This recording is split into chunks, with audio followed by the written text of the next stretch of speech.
My name is Michelle Wu, and I'm a city councilor at large and lucky to chair the City Council's Committee on Planning, Development, and Transportation. We are here for a hearing on docket number 1087, message in order to declare surplus several city-owned former Public Works Department parcels. I am here with my colleagues on the council, and I know more will join us as the hearing proceeds. To my left, District Councilor Ed Flynn. Excuse me, I have the order of arrival. To my right, at-large Councilor Michael Flaherty, District Councilor Mark Siomo, Councilor Josh Zakem, Councilor Frank Baker, and Councilor Tim McCarthy. I want first to give a couple of housekeeping items and then a little bit of summary of the format, the matter before us, the process, and then turn it over to our experts from the community and then experts later from the administration. Thank you, Shane. So just to remind everyone, this is a public hearing of the Boston City Council, which means it's being recorded and broadcast live on channels Comcast 8, RCN 82, and Verizon 1964, as well as streaming on the City of Boston website. Please silence your cell phones and other devices. We will also take public testimony throughout the hearing. So if you would like to make remarks, please sign in on the appropriate sheet right over there by the door. And at the start of your testimony, if you would state your name, address, and affiliation.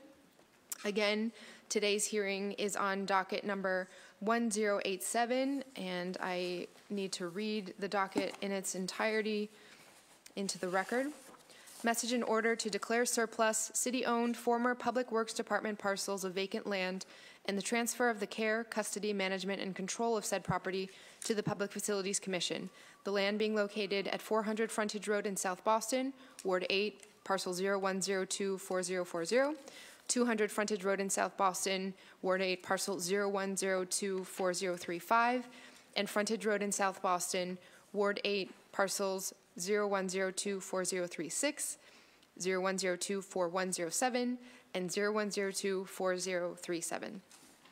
The matter is sponsored by the mayor and was referred to this committee on July 11th, 2018. So first, I just want to thank the administration for being part of this conversation and now in our second hearing, and especially today, thanking them for being eager to have a format for this hearing that put community front and center and made sure that we were listening to public testimony throughout. I want to thank my colleagues also for agreeing to defer opening statements until after the panel and incorporating it into questions so we can dive right in.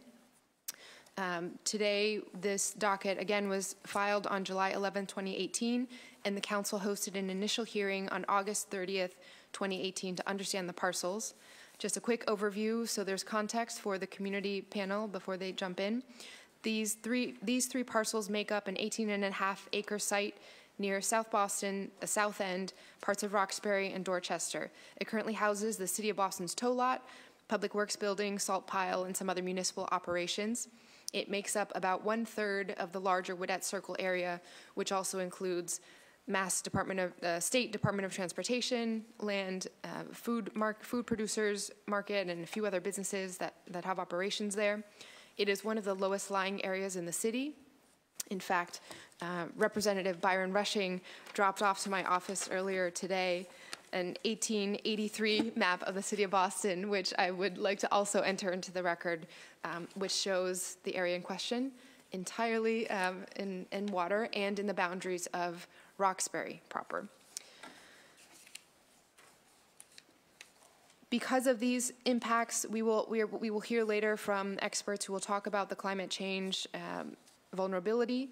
This means that resiliency must be a fundamental component in any potential development here, but also that the use of this parcel will have an impact on surrounding neighborhoods, not just when it comes to traffic and congestion and other standard livability considerations, but for climate, whether the water is pushed over into surrounding neighborhoods or absorbed through green infrastructure and thereby protecting the surrounding communities.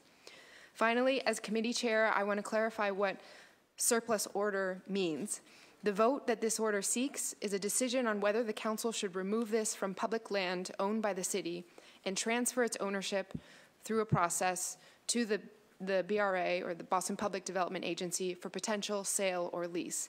The docket before us is not about whether Boston should or shouldn't have a soccer stadium or any other particular use. It is about whether this parcel should remain public land for now and what should happen to it. Once the City Council takes a vote to designate a parcel as surplus, our direct oversight ends. And there may be more public process to follow, but that would be managed by the BRA.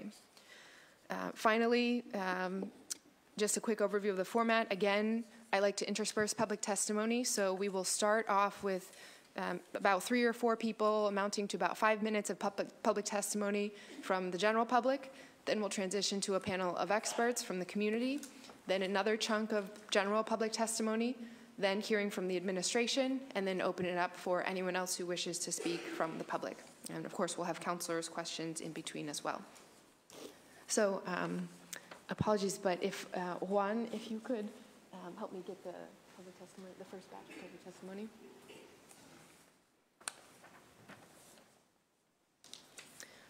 And while we are seeing who the first lucky people were who signed up to testify, I'll read into the record a letter from City Councilor at Large Ayanna Presley.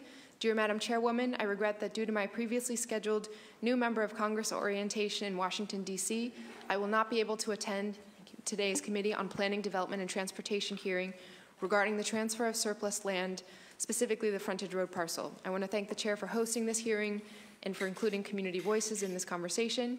Disposing of city-owned land should aim to maximize public benefit. I remain concerned that the current process of land disposition and redevelopment asks the City Council to approve a land transfer without the ability to fully understand future bids and the specific use of parcels. I look forward to reviewing the recording, hearing my colleagues' questions, as well as public testimony. So we'll take the first 3 people who are signed up to testify: Steve Hollinger, Craig Altimos, and Louise Baxter. If you could queue up on either side of the public testimony microphones, and again, if you could limit your comments to 2 minutes and state your name and affiliation address for the record.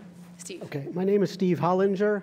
I live in Fort Point, Seaport, South Boston, a neighborhood of 59 large projects developed this century and not one civic facility. I say that in the context of my comments. The City of Boston wants to sell 18-acre Frontage Road parcel through a bidding process, having never initiated an effort to plan 83-acre Whitehead Circle, whether to determine the land's value or its potential for highest and best use. Does Boston have a planning agency? Is Boston reeling from a multi-generational housing crisis? Does the BPDA have a responsibility for planning large, multi-acre tracts beyond waiting for proposals, Olympics, Amazon, stadium, to fall from the sky? We now have a history of post-audit BPDA, and when it comes to planning and rezoning multi-acre tracts, the new BPDA is the old BRA. As a reminder, the BPDA testified to Boston City Council that Winthrop Square was valued at $40 million, having never taken the time to plan downtown or to assess available development density under the existing shadow law. BPDA failed to hold the developer within the specification of the RFP, separating the developer from any market-based competition with respect to its $153 million bid.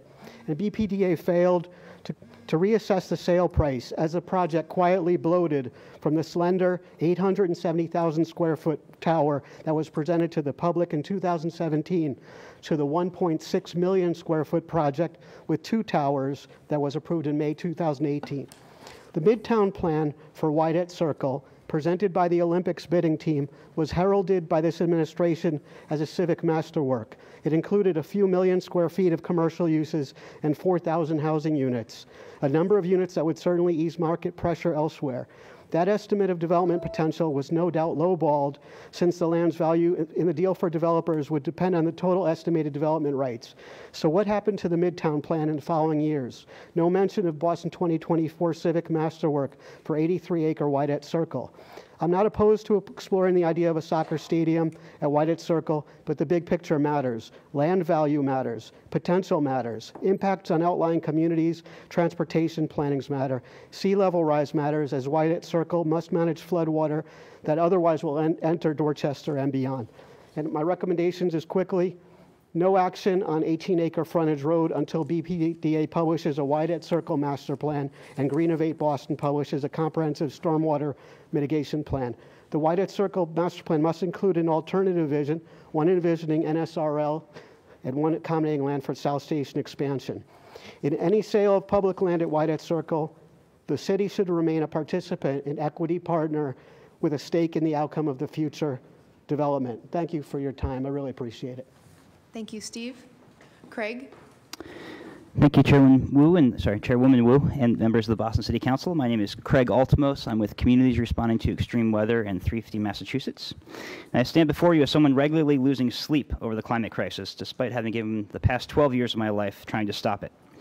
The cold, hard truth is that we have failed to stop climate change. It is here, and no matter what we do, it is going to get worse. The only questions before us are how quickly can we decarbonize our economies to minimize how bad it gets, and how we will prepare for the present and coming changes. It is the second question that I would like to discuss with you all today. Because the Walsh administration's current plans to develop a coastal piece of property to build a soccer stadium would be laughable if it were not true. The fact that a city that seeks to be as progressive and forward-thinking as Boston is still entertaining new construction on coastal property in general is a form of climate denial. When we know with confidence that the level of sea level rise we will experience this century will be measured with yardsticks. This property could help mitigate against coastal flooding if it were returned to its more natural form of wetlands, as the panel before you will explain in a moment.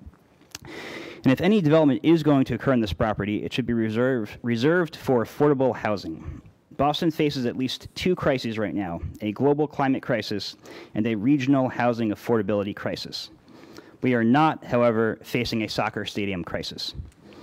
The price of housing continues to rise, making Boston unaffordable to more and more families with each passing year, which has both obvious social costs and less obvious climate costs, as those displaced have to commute further to get to their jobs, increasing climate pollution in the process.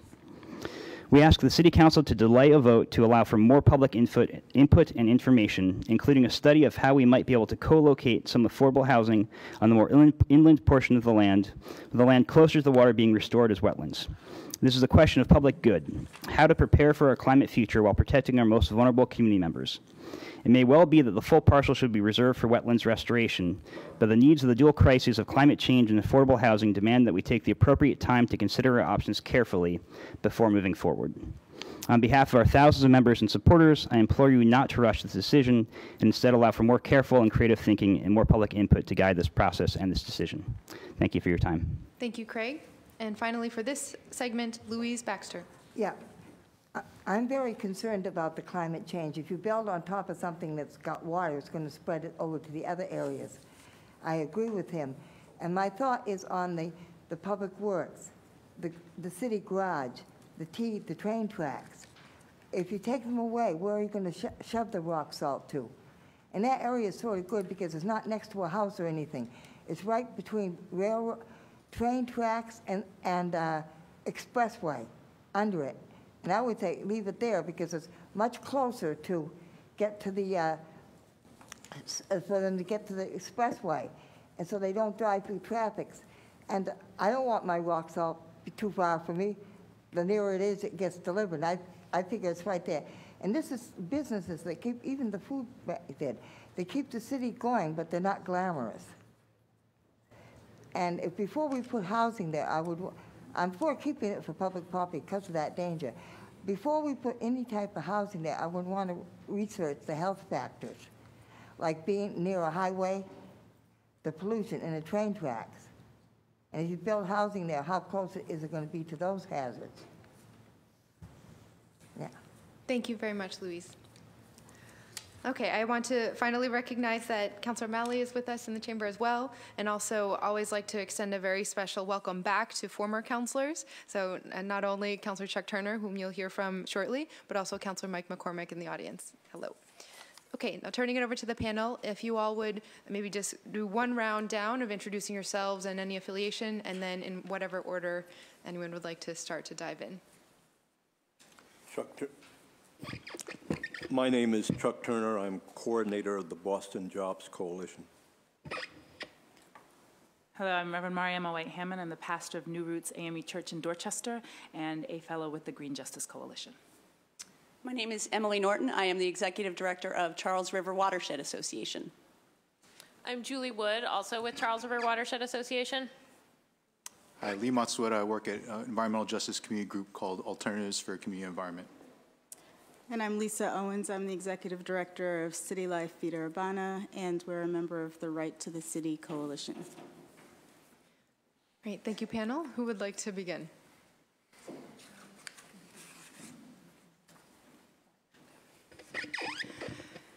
I'll take a moment quickly to frame, I think, what you'll hear in some of the conversations that each of our panelists will raise.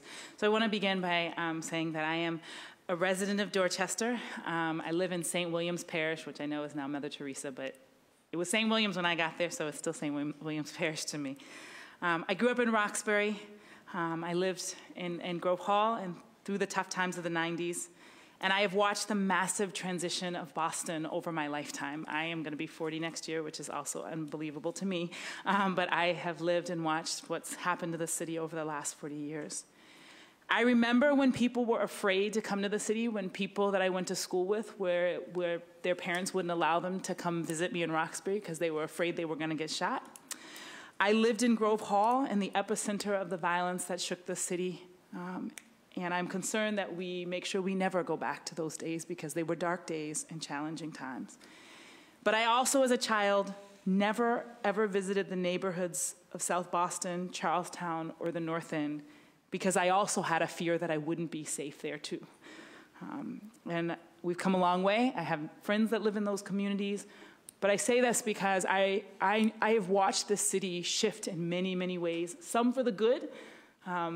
The reality is that I do feel safe going to Charlestown and have had an opportunity to hang out in the North End, specifically on St. Stays, and have really good time there. But there are other sides of this transition that are really challenging. When I look at the friends that I grew up with, I am one of the only ones that is actually a property owner in the city of Boston right now. And that's to some extent, to be honest with you, because my husband is a little bit older than I and was in a better place financially when we were married and we were able to buy in 2005. But I could not afford the house that I currently live in if I was trying to buy it in the market as what it is right now. I remember when the new folks moved in next door to me, when they renovated the house next door to me, which for many years had been folks renting. We always used to do Halloween together and go to the Dot Day parade together, and they got moved out, and the people that moved in paid more than $600,000 to live next to me and said to me, "You must be so excited that your property values have risen." And my note to them was, I moved into this neighborhood, and I remember when kids used to ride their bikes down the street. And now there's almost no children in my neighborhood because people who have kids can't afford to live there.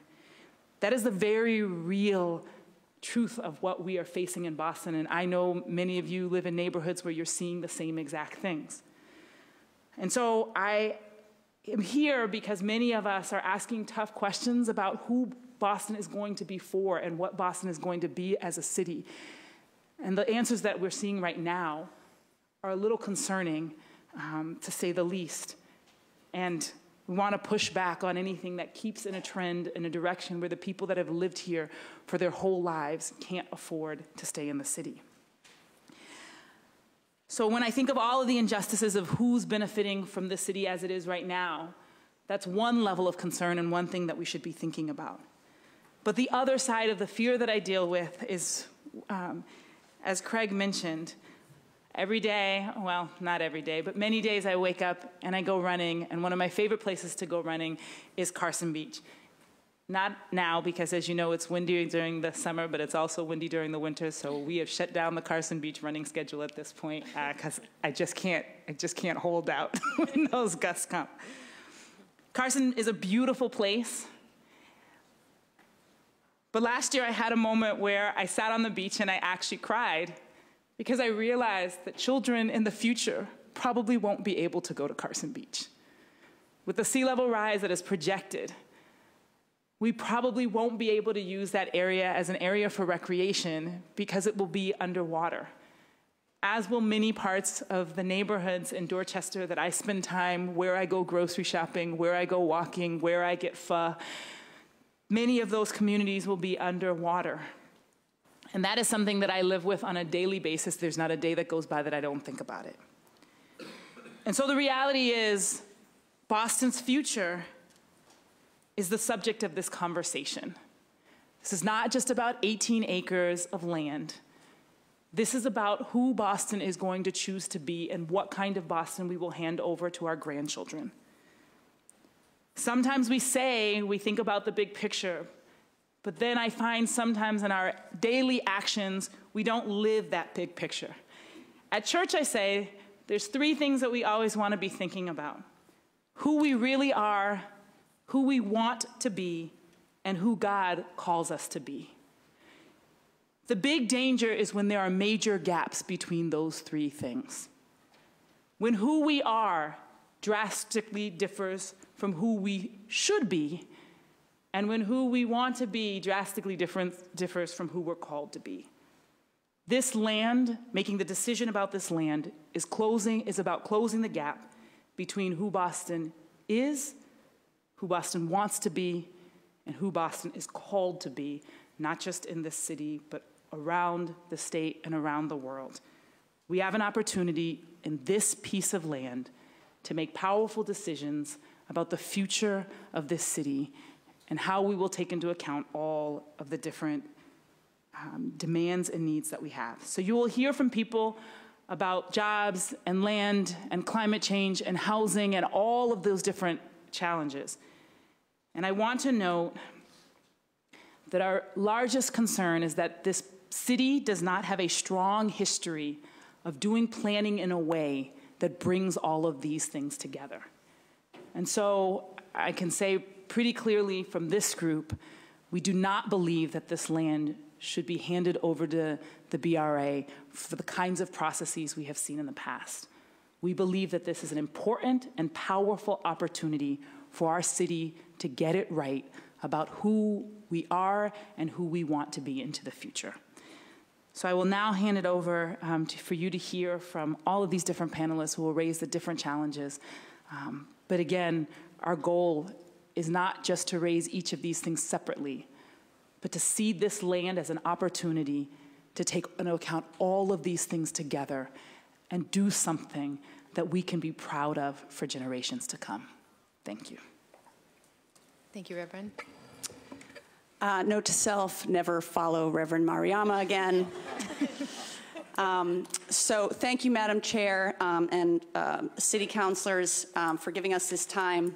We have some slides that we're going to go through, particularly if I can figure out how this works. We're off to a good start. And we're going to, in the interest of time, speed through them a bit. So there is more detail in the handouts that you have, and definitely happy to take questions at the end as well.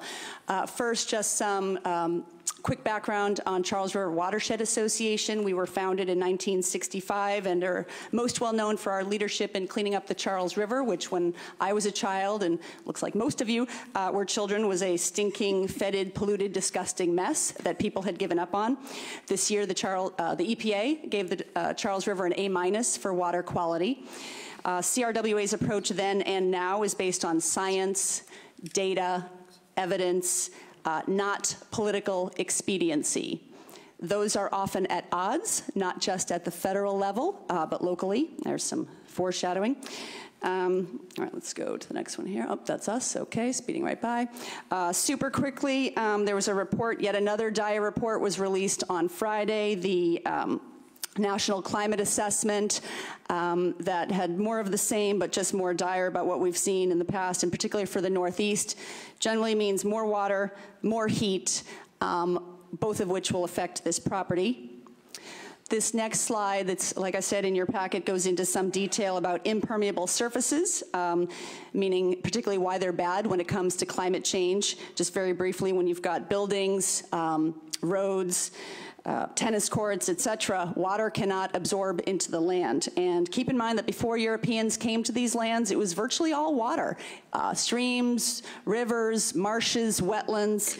So our built environment allows us to have a modern life, which is a good thing, but it has come with costs. And so as it's summarized, in general, impermeable surfaces mean more water, more heat, and because our infrastructure is so old, climate change is just exacerbating the problems that we already have. And with that cheery start, I'm going to turn it over to Julie. Thank you. Good afternoon, everyone. So since we were having visuals, an important thing to put up is sort of the area of work that we're talking about here, as was well described in the introduction. This is just a shot here of the city's 2013 Climate Ready Boston report that identified some of the vulnerable City of Boston properties, and right on the list here from the 2013 report, as Councillor Wu mentioned, is the 400 Frontage Road property. Additionally, just a few slides from the Climate Ready Boston Vulnerability Analysis online mapper. This shows threats from stormwater flooding that we expect to see from severe storms, which are already getting more severe and expected to continue. If I zoom in on the area, we see the impacts of stormwater flooding overlaid with those areas in pink, which are low-income population areas as well.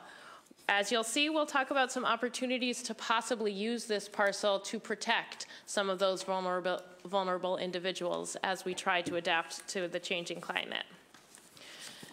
Another important issue, of course, is sea level rise. Zooming in on the sea level rise, as has been mentioned by others, zooming in on the area focused on sea level rise. This is one of the lowest areas in the city of Boston.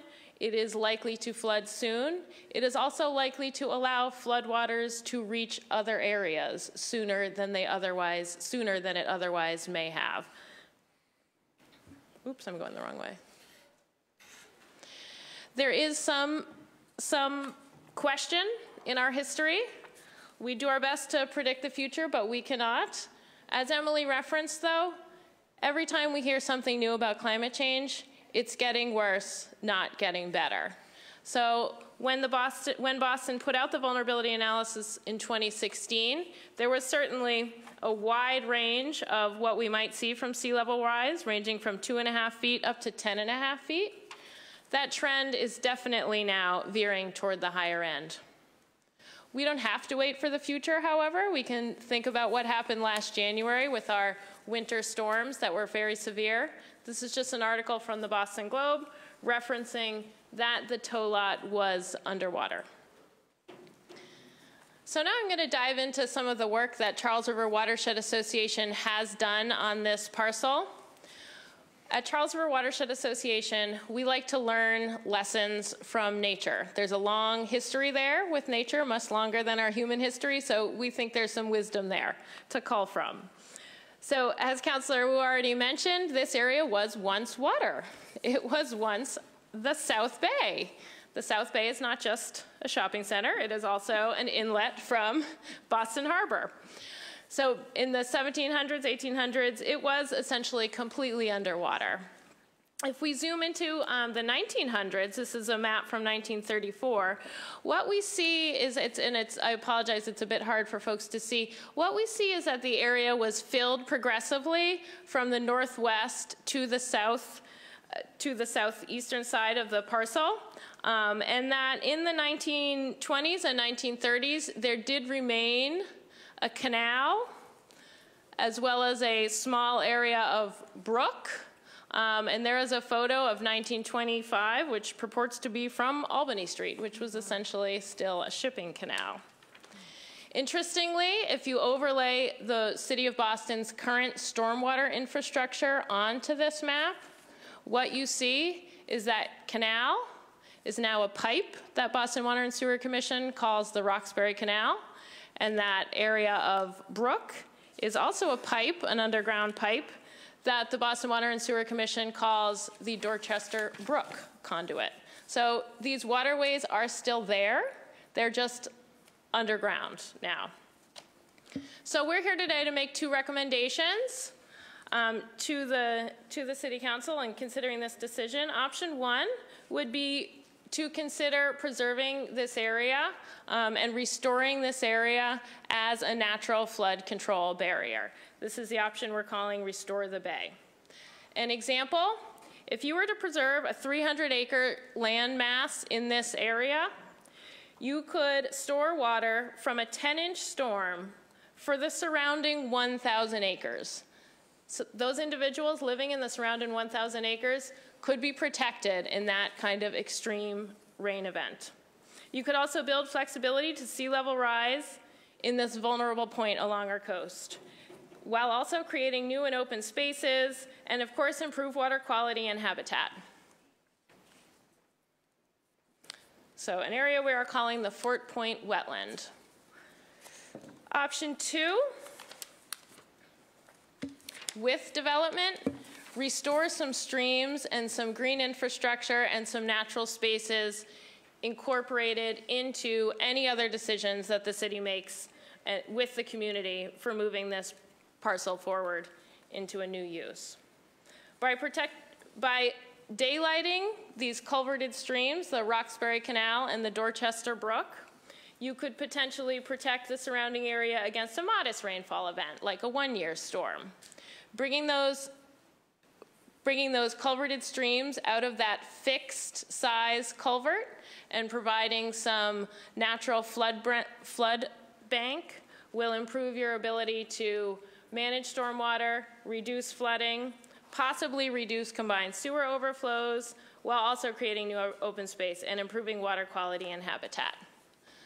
So here's what the area right by the DPW building looks like today. If you were to culvert that stream, you can see it would look a lot nicer. Daylight that culvert, thank you.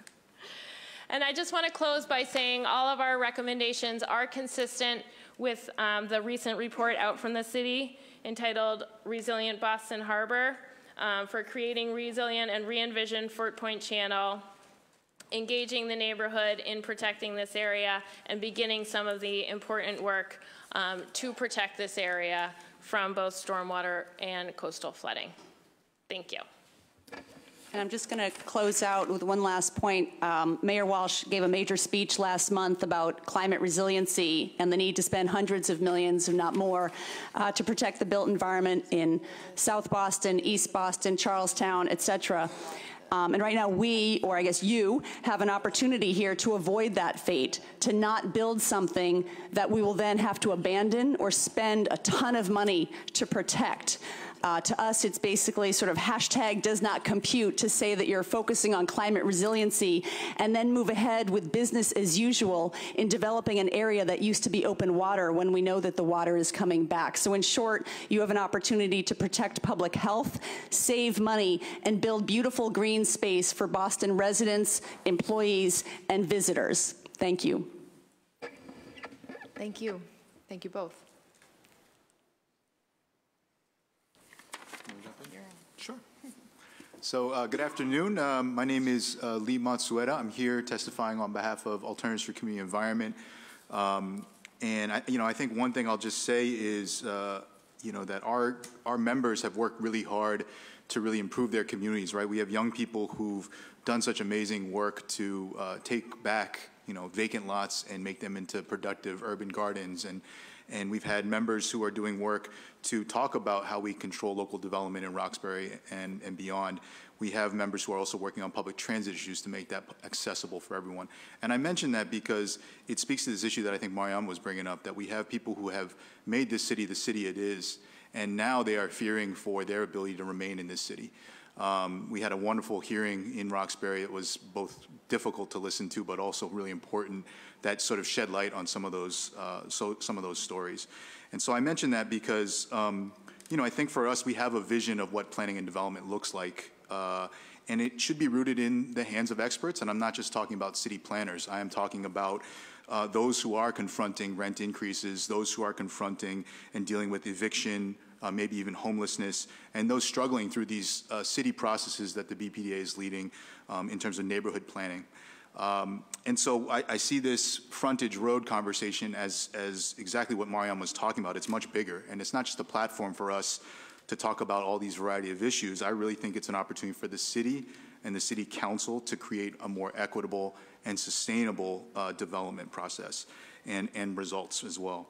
And so more specifically, you actually have the power to adopt and enforce a clear set of principles and even standards to guide future development on this lot. And I think that's really important, and I appreciate you taking the time to listen to these different perspectives. A couple of the things I'm going to speak to, I've been asked to speak to, relate to transportation impacts and public health impacts. So I'm going to do some of that. But I think this is the type of information and this really compelling information from the Charles River Watershed Association is exactly what we need to take to, the public. People need to understand this and engage in a process to learn more about what's going on before any vote is taken to make sure that this land is transferred to the BPDA. On the transportation front, I was saying earlier, our members are mostly bus riders, people who depend on public transit. And so for us, we talk about congestion often in the context of being stuck in a bus somewhere in some traffic. And that obviously keeps service running off peak, off time, and is limiting people from getting to where they need to go. Traffic and congestion, right? It was mentioned earlier.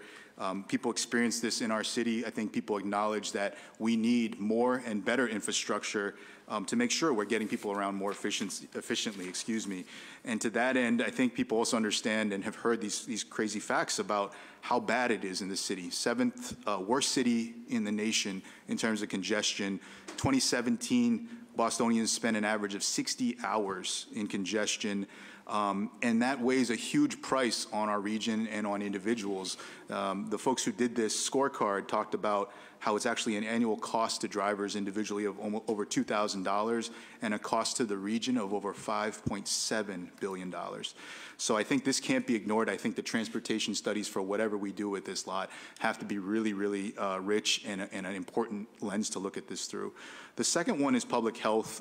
For ACE, we came to the issue of transportation because our neighborhood had the highest rates of childhood asthma, and 6 times the state average, as a matter of fact. And so this wasn't by mistake. Roxbury is home to bus depots, is home to parking lots, industrial uses, and the largest T depot in the system. And so beyond, again, these really compelling climate considerations, which we consider a public health consideration, the only other one that we like to think about is terms of air quality and air pollution. And so we have to understand the implications of building right next to a highway, right?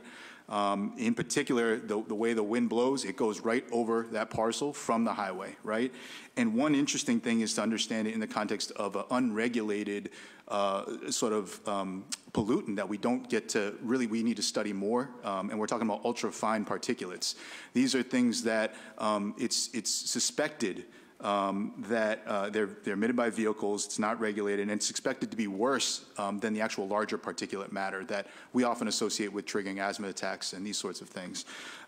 The research has also shown that these ultrafine particulate matter also increase the risk of developing heart disease. And so these are shorter term impacts that we're talking about, and there are others as well, but I wanted to bring that one up in particular because it's unregulated right now. I think I'll just close by mentioning a couple things. One is, we see this is a major resource for this city, right? Our land, one of probably the most valuable assets that we have. And I think I've heard others say it, and I agree, we have to actually take time to both understand the implications and thoughtfully plan out and not sell out for a short-term profit. I think it would be a major mistake, potentially catastrophic under these, sea level rise projections. And I think we see this parcel as offering an amazing and powerful opportunity to engage the public, really listen and co-create a plan that will create more equitable and sustainable development to meet the needs of our communities. So I'll hand in our testimony and also can attach some other resources that people can look at about building near highways and about the transportation impacts as well. Thank you very much, Lee. Thank you.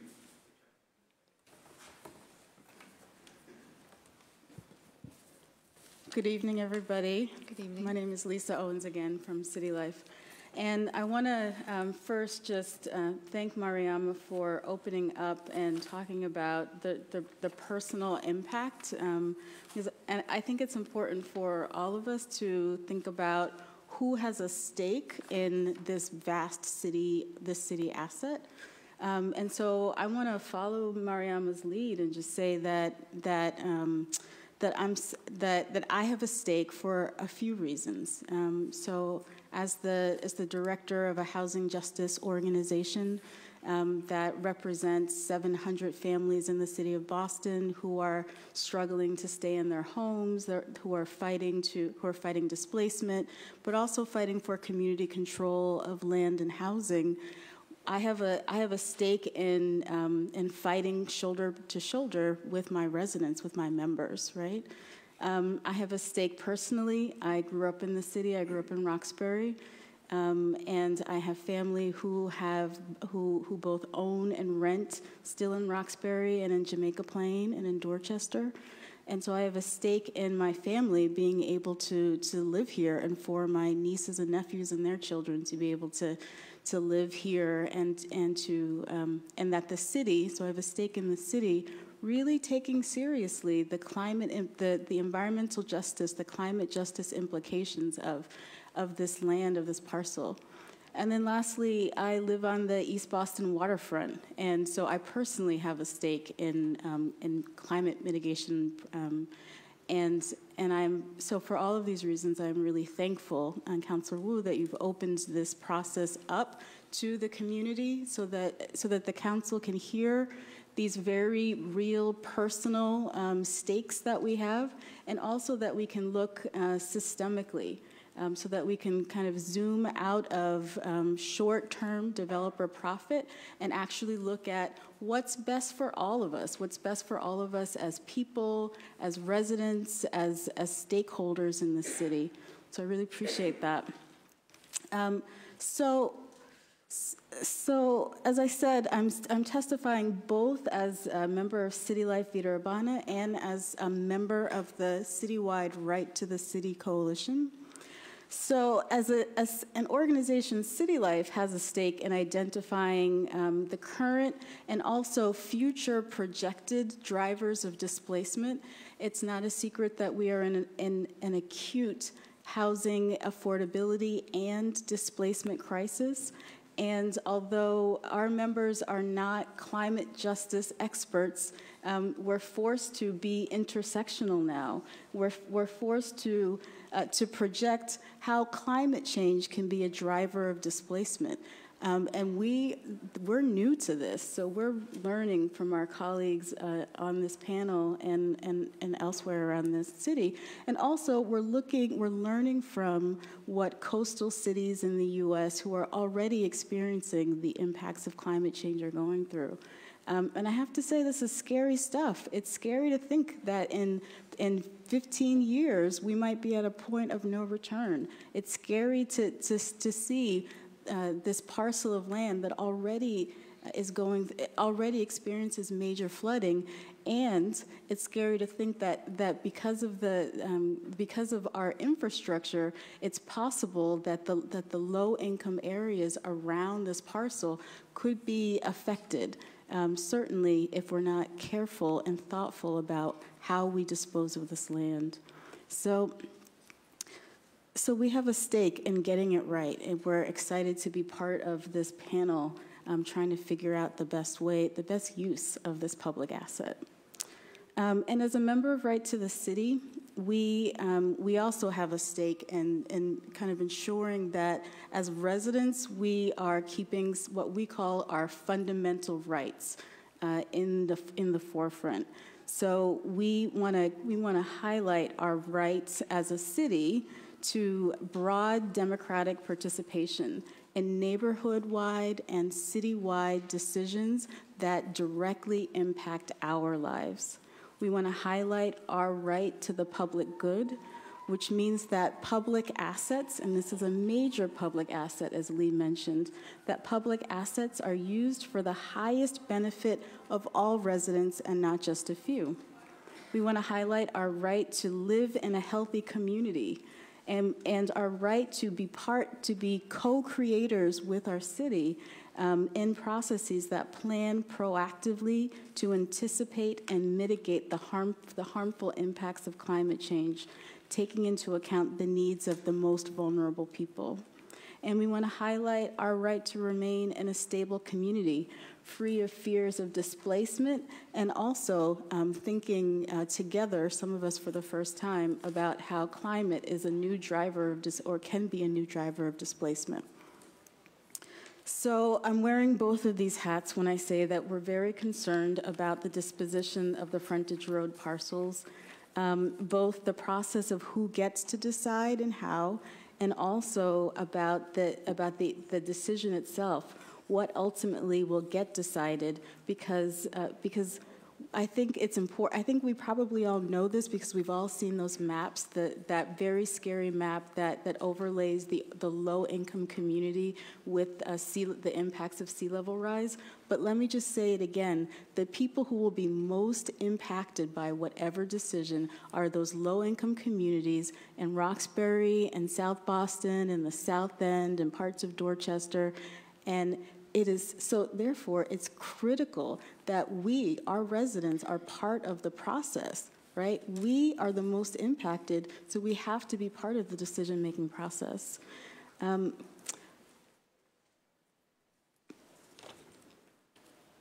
So we're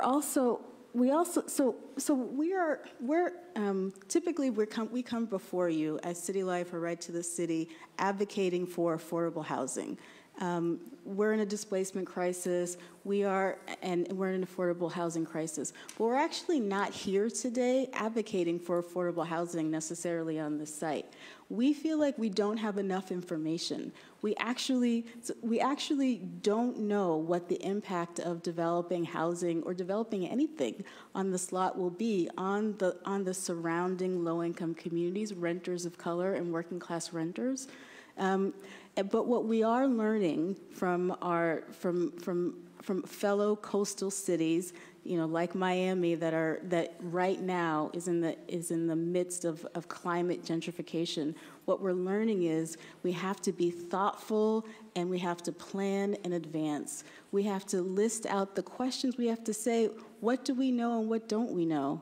So we actually think the city should figure out and share with the public what would be the impact of building housing on this land, both to prospective residents and to the surrounding community. What improvements to stormwater or drainage infrastructure would be needed for us to be safe? What other mitigations would be needed to keep existing and prospective residents safe? Are there ways, as we heard from the Charles River Watershed Association, are there ways that the land right now could be used to protect out the surrounding neighborhoods? If so, then the city, in its role of protecting the interests of all residents in the city, it's incumbent on the city to find out and to figure out what is the highest and best use of this land. So, yeah, not to belabor the point, but we are very concerned about the risks to the most vulnerable people, low-income renters, families, seniors, and we're concerned about what will happen if we're not thoughtful about this.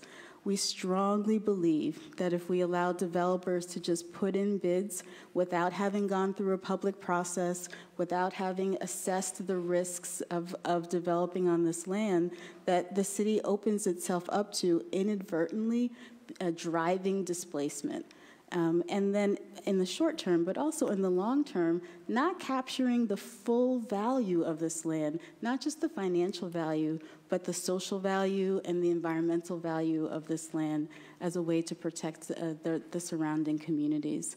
So we urge the council to conduct an impact analysis on the true cost of developing on this land, focusing both on the cost of displacement and also environmental impacts.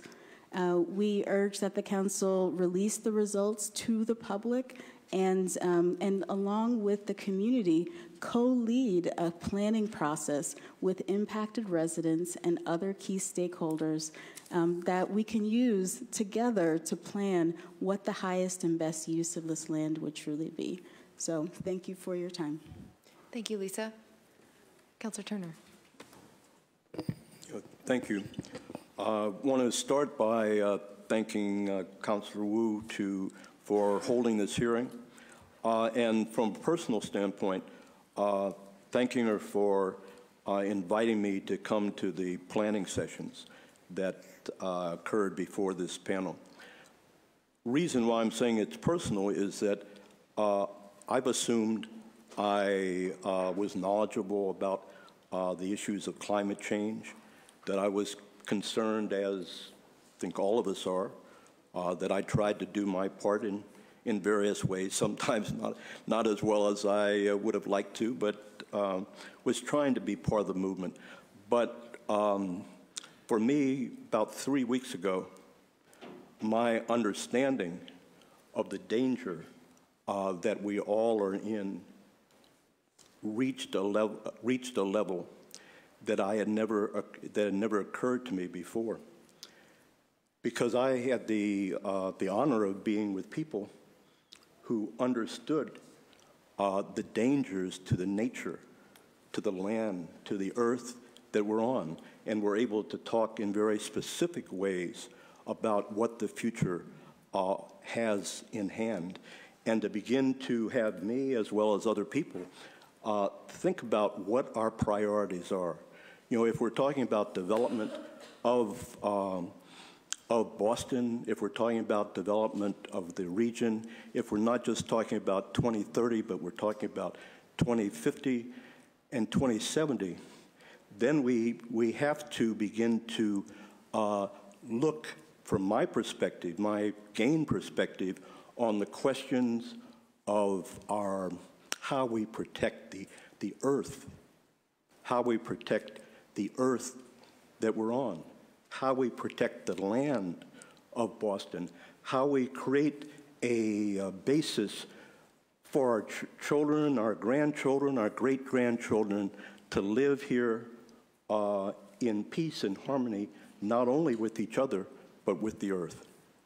And that's why I thank Councilor Wu, the experts that I've had a chance to sit with, and want to focus on my view of the opportunity and the challenge that others have been touching on, but I want to come back to it, to provide leadership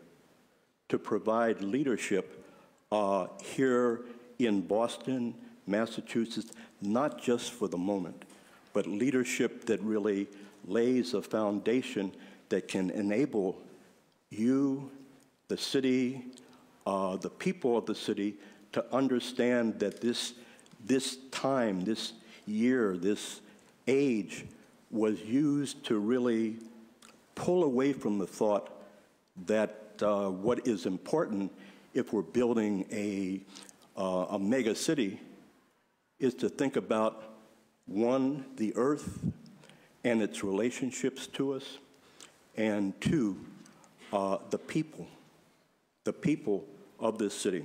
There are three particular steps that I would recommend, along with the other panelists who recommended two of them. I have a third one that is, I think, somewhat different.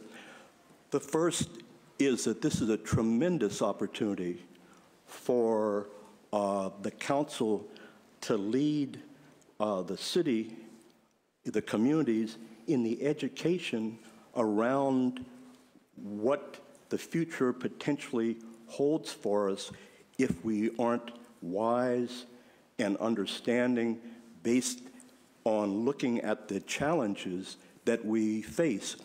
I started off talking about my ignorance because I think it's very important that all of us begin to raise the question, do we really understand what the climate change will do to this city, due to the neighborhoods, due to the people of our city? That if we're really talking about building a city for the future, then we really have to begin by understanding our relationship to nature, because we know nature creates the reality as time goes forward. Very specifically, my question is whether the City Council should be conducting a citywide process of education focused on helping us to begin to understand what the dangers to all of us are, and particularly to this city, if we don't begin to look at the information that is being presented to us, but that I think we are not taking seriously enough, not thinking about the implication. The City Council, I think, is in a position where, because of your connection to the people of the city, you have an opportunity to really establish a process that can really wake us up, get us to begin to think about issues that we aren't thinking about, and really join behind you and join the leadership that you can provide us in really becoming an educated citizenry, which I don't think we are if you really look at the issues of the climate and what is happening here in Boston. Second, it's been pointed out that this situation is really presenting this situation in terms of the authority of the council over the land is really creating a situation where the opportunity to build, to bring different aspects of our community together. Those who deal with climate, those who deal with housing, those who deal with businesses, et cetera, to bring us together to really develop a planning process where from a grassroots level, from a community perspective, we are really able to share with each other our thoughts, see what our differences are, but see how we can, in fact, work through those differences. This is a tremendous, I think, opportunity at growth. The mayor is appropriately very concerned about how do we come together as people? How do we really move beyond the negative views that we have of each other that come from the past? The opportunity to come together and study together and think about how we build together a future that can be not only beneficial to us, but for our future generations, really, I think, can do a tremendous amount in moving the goal that the mayor has forward. The third step that I think is essential for the council from the standpoint of the job situation for the people of Boston. Another way of framing it would be to talk about what is the effect of commercialism on the people of this city. Because as you look at the Frontage Road issue, there's going to be a tremendous cry of stop wasting the time. You know, it's time to move forward. That's land that can be the basis of development that can bring more money, bring more jobs, bring more growth to the city. What are you all thinking about by not moving this process forward? I think you have a responsibility to really help the people of this city and of the state to really understand what commercial development is doing for the people, for the working class people, for people of color, for the base of the people of the city, not the upper incomes, but those who are struggling to stay here. How could you do that? I think the opportunity is really right in front of us. It's a seaport. How does the seaport provide an opportunity to really understand the effect of commercialism on the people of this city? And why is that important to look at the seaport? My view is that if the mistake is made to go ahead with commercial development in Frontage Road, we're building a second seaport. Developers will come in, and the model that they will use is a model that we see at the seaport. What do we see at the seaport in terms of jobs and the effect on the people of this city? Well, let's start out with construction. When I was going to the court back in 2010, it was open land, you know, very open land. When I come back now, it's a developed area. There have been thousands of construction workers, literally thousands of construction workers earning tremendously valuable salaries who have built the seaport into the area that it is, just like construction workers would build the Frontage Road area into a commercial, just a commercial vision. However, the question you have to raise as Boston City Councilors is who really built the seaport? Who were the construction workers? Who were the companies that really made millions of dollars from that development? They were not Boston workers. We have the data in the Boston Residency Job Policy Office that can show you that the men and women who were making the thousands of dollars from working on that project were suburbanites. Some were of color, but they were suburbanites. They were not the people of Boston. We have a category called standards called 50% for the residents of Boston. Look at what the statistics were in the seaport, and then raise the question whether the seaport really benefited the working people of Boston who were construction workers. I think if you really do a study as your third piece, really do a study of the construction of the seaport and then share it with people, there'll be an awakening that I think many of us don't acknowledge at this point. That is, that work is going on, building is going on, but we aren't the ones who are benefiting from it, even though the city is trying very hard to have standards, but the reality is that it doesn't happen, and that Frontage Road is likely to be a similar example. But the area is, to a large extent, constructed. There'll be more. But who's working there? Who's working there? You ought to be doing a survey on who are the people who are working there. Are there people from Boston? When we look at the people from Boston who are working there, what are the jobs that they're working in?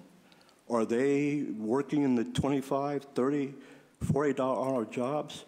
Or are they working in the $11, $12, $13 jobs? I believe that if you do the study, if you really look at the question of what's happening in the seaport right now, what you will see is that the people of Boston, the working people of Boston, the low-income people of Boston that you are serving is not served by that commercial development. In fact, our interests are being harmed by that development because of the cost of living rises as the city shapes itself around the businesses and the people who are moving that area forward. Our interests are left behind. Our interests are left behind. In fact, we're driven out. You know, the city develops, but does the rise in the cost of living help us move forward as people? No. In fact, it drives us out. When we talk about gentrification, we're talking about the seaport, right? And we'd be talking about Frontage Road. And so how can we be talking about fighting gentrification and at the same time talking about commercialism as a major help for the city if the Frontage Road area is released? So let me end by just saying that I really do think this is a tremendous opportunity for the council that sometimes is pushed into the corner that doesn't get an opportunity to really demonstrate its creativity and capability, that this is an opportunity where you really can begin to provide the leadership that you all want to provide in a major way. One, by educating us around what climate change means in a real way for all of us in this city. Secondly, by being a force in pulling together the various segments of this city so we can begin to plan together and to think together about how to build the city of the future, so we really can have a sense that it's not just me, it's me and them. We're one, that there's a oneness. And I think you really have an opportunity to join with the mayor in his effort, but in a somewhat different basis by pulling us together around the planning process that I don't think the city is really doing at this point. And the third, and perhaps most important, you have the opportunity, I think, to do a study of the seaport and what the seaport is doing to the people of the city. Is it creating jobs for us? Is it really helping our quality of life? Or is it, in fact, creating an economic situation that is going to continue to drive more and more of us out? And I think as you provide the leadership around those three areas, that we'll have the opportunity to build a city that really is meaningful and understanding in terms of our relationship to the earth, and even more importantly, in terms of our understanding to each other. Unfortunately, we often think that commercialism is the answer for us in the city and don't realize it's really a destructive force that's pulling us apart and driving us from the city. Thank you. Thank you, Councilor Turner. And So, I'm it's got yeah. to be two Yeah. sentences, Reverend. Yeah, so I'm just saying really quickly, I just want to note that the way it was characterized in the Globe as if this is a fight between the council and the mayor. And I just want to note that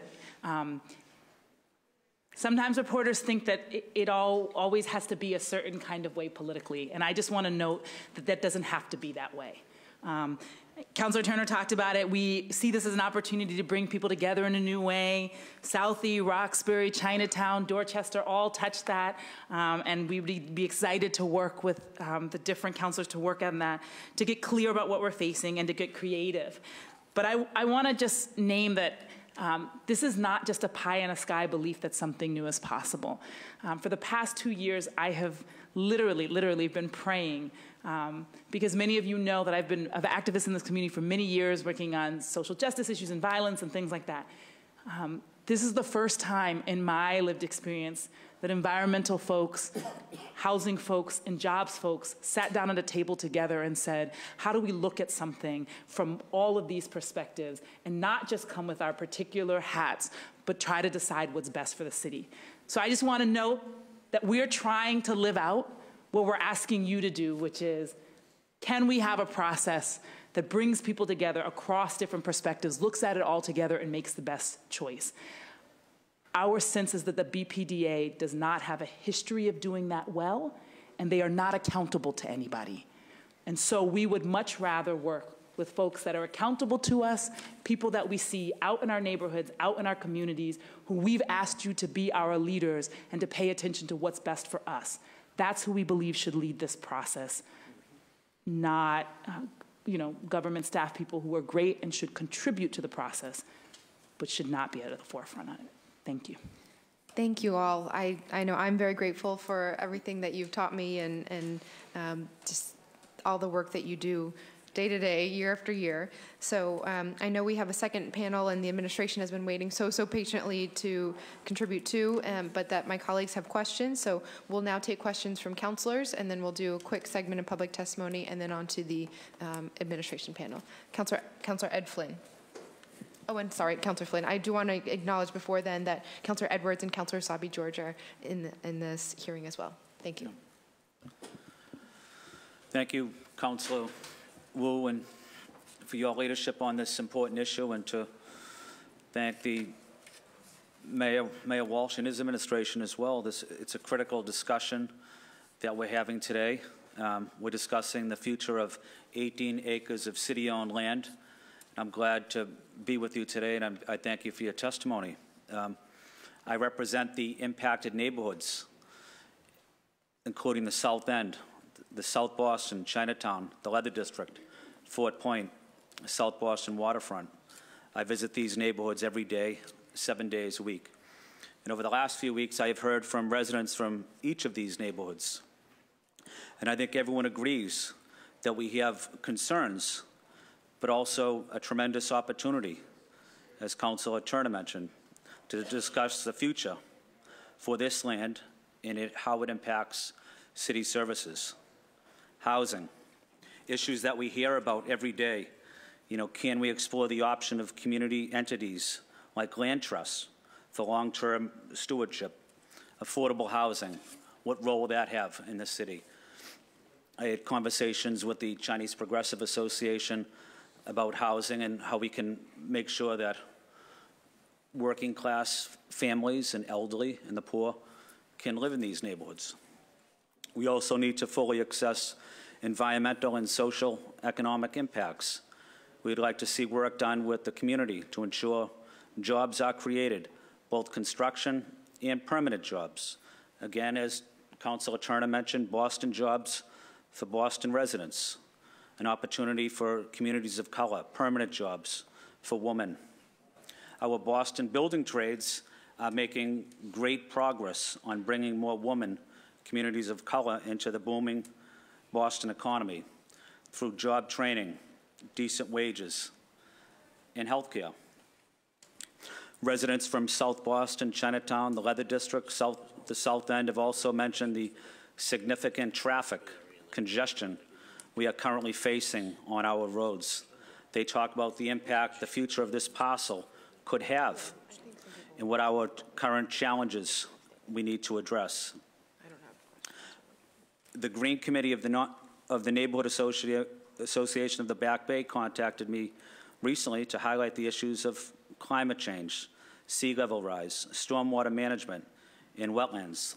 They indicated their strong support for having land in White Earth Circle set aside for flood protection.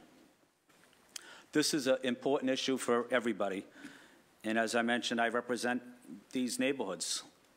I also have the opportunity every day to visit Chinatown, and I know we have huge environmental impacts in that community. The highest asthma rate of any neighborhood in the city, one of the highest diabetes rates of any neighborhood in the city. Chinese women have the lowest rate of screening for breast cancer. I'm working with the City of Boston Public Housing to address some of these issues. But I think on what is important as we discuss this project is for every resident in every neighborhood to come together and learn from each other and see how we can make this a better city. When we're dealing with public education, we're dealing with housing, public health. And I learned a lot from the panelists today, in what way we can go forward. I thank my city council colleagues for their strong leadership, and I also thank the mayor's office, who's also committed to ensuring a good community process. I don't have any questions right now, and I'll thank you, Councilor Wu, for giving me the opportunity to speak. Thank you, Councilor Flynn. Councilor Flaherty? Just briefly, obviously, folks know it's in my neighborhood, and it's also the neighborhood and the surrounding neighborhoods that I represent as citywide council. So I'll be working closely with my colleague, who's the district councilor from that area. He knows best what's in the best interest of his district, and along with folks that are here, folks that have an opinion on it, as well as the administration, to make sure that we're doing what's in the best interest of the city as we move forward. So it's a number of issues were outlined respecting the South Boston waterfront and the opportunity that have been created down here. I think our biggest issue we face, not only as a community but also as a city, is transportation woes. I've said from day one, Boston's bones are only so big. We're not New York, we're not Chicago, we're not LA, and so we got to be mindful as we continue to move forward, and we're experiencing unprecedented growth and development that we need to make sure that we're putting in the best and most practical transportation solutions. We need to start thinking outside the box. whether it's because of our street grid or our aging infrastructure. And our hope is that we'll continue to get the resources at both the local, state, and federal level. But I think that's our biggest Achilles heel. And when I hear from commercial brokers that are talking about tenants not renewing their leases, or tenants and companies deciding to take less square footage because a lot of times their employees they're asking to work from home because they can't get in and out of whether it's the South Boston waterfront or any other parts of the city. That's a problem. That's a problem we need to grapple with. So as we continue to talk about economic opportunity and job creation and continuing to grow and to develop in our city, which is all good stuff, lots of folks, it's a good news, bad news story. A lot of people want to be here to tap into the intellectual capital with best hospitals, best colleges, universities, financial services. It's a livable, walkable, generally safe city. So those are all great things that we have going for us as a city and with the envy of a lot of other cities across the country. That said, we have sort of our fair share of issues that we're grappling with, and as we pay attention to this issue and we're mindful of the environmental concerns, we also really got to give some serious thought to how we're going to solve our transportation issues as a city. And that involves all of our neighborhoods, many of which are cut-through communities. Everyone's cutting through our neighborhoods to get to somewhere in town or around town or downtown, and that's becoming a problem. So as we continue to grow and develop, we're suffocating ourselves, we're suffocating our neighborhoods. And that's going to be at the forefront of my opinion. And I'll also go out there to say that I cannot support this if we're talking about a soccer stadium. It's just something that I don't think is sustainable for South Boston, for the South End, for Chinatown, and for Bay Village. And I'm going to be adamant about pushing that issue. I think that there are other locations that may be a decent fit. This one's not one of them. So I'm going to be keeping a very, I'm going to be mindful of that and keep a watchful eye as to where this debate and discussion goes. And I cannot be supportive of a soccer stadium that arguably would choke all those neighborhoods together. Thank you, Madam Chair. Thank you, Councilor Flaherty. Councilor Siomo. Thank you. I just want to thank the panel for coming in and providing their testimony. Thank you. Thank you, Councilor. Councilor Baker. Thank you, Madam Chair. Mariama, thank you for mentioning the Globe today. They, for whatever reason, they want to sell papers, and I don't think that is productive when it comes to the discussion. A couple points I just want to make. Some people, not some people. So I think to talk about the Millennium Towers, it was, I think, went through this process 10 years before we had it, and it went through that 3-year process that we on the council. So Menino did this process 10 years earlier. And then when we went to actually find somebody to build, it was another 3 years. And that to me was a great deal. We got $25,000 for the Boston Common and the Public Garden, all deferred maintenance, all things that we need to do. We operationally for the city council needs to but needs to make sure that the city of Boston operates. $28,000 for the Commons, $25,000 for the Franklin Park, 10 or 15, not thousand, millions, 10 or 15 million for Columbia Road for the Greenway to connect the Emerald Necklace, to make that connection down to the water, down to Carson Beach. And then there's still another 60 million that's going to be coming. What I'd like to know is how do you propose to pay for bringing back streams, bringing back all open space? Great, I love it. I would love a big park there. How do we pay for it? And what we're not mentioning is the needs of the city. This is don't forget a public works yard. We need to provide, the city needs, transportation needs their needs met, public works needs their needs met. How do we propose to pay for this if we, A, block it, B, have a 5 or 10 year Boston, planning process? I think there's ways here, there's opportunities here for us to be able to maybe keep it long term. I don't know what it looks like, Madam Chair, but I know, I do not think that this administration would just sign off on an RFP that would not accommodate resiliency into their plan. I just don't think it's going to happen. And to almost scare us into that, to block, I don't know if your position is to block, I'm not really sure. But that's, you know, I think we have to maybe come up with a situation where that we make sure that after it's conveyed that we're still in the process, which I believe we will be. So thank you for allowing me to just make some points there. Like I said, I think our priority should be operation of public works, operation of transportation, how we can use that land as a leverage. There may be an opportunity to build the building and then restore the streams around the buildings. I don't know. But if we can't get to the point where we can just convey the land and start the discussion, then I don't think that we're doing our jobs. Thank you. Thank you, Councilor Baker. Councilor McCarthy. Thank you very much, Madam President, and thank you for the panel for all of your opinions. You know, I look and see around the table, there's a lot of options here, a lot of opportunities. I looked at, and Julie, I thought, you know, the picture that you put of the stream with the building kind of on the side and things like that, you know, I think that's the discussion that needs to happen here. And Councilor Baker, you know, he hit the nail on the head. Something's got to go there, and we need to make sure that we can take care of the city when the snowstorms come. When the city offered a tour of the building, I didn't need a tour of the building. I worked there for 15 years, so I didn't need that tour. I know it's falling apart. I know it needs to be replaced.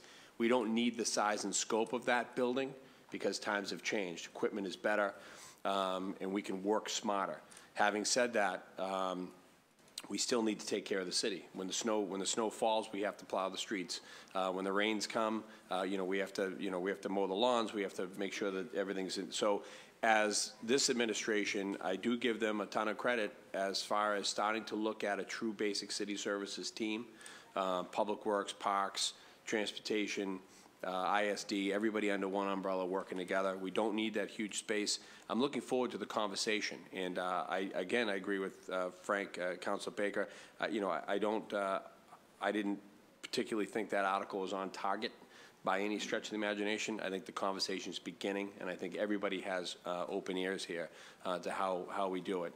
I was at the presentation in the Parkman House regarding the flood water and that presentation.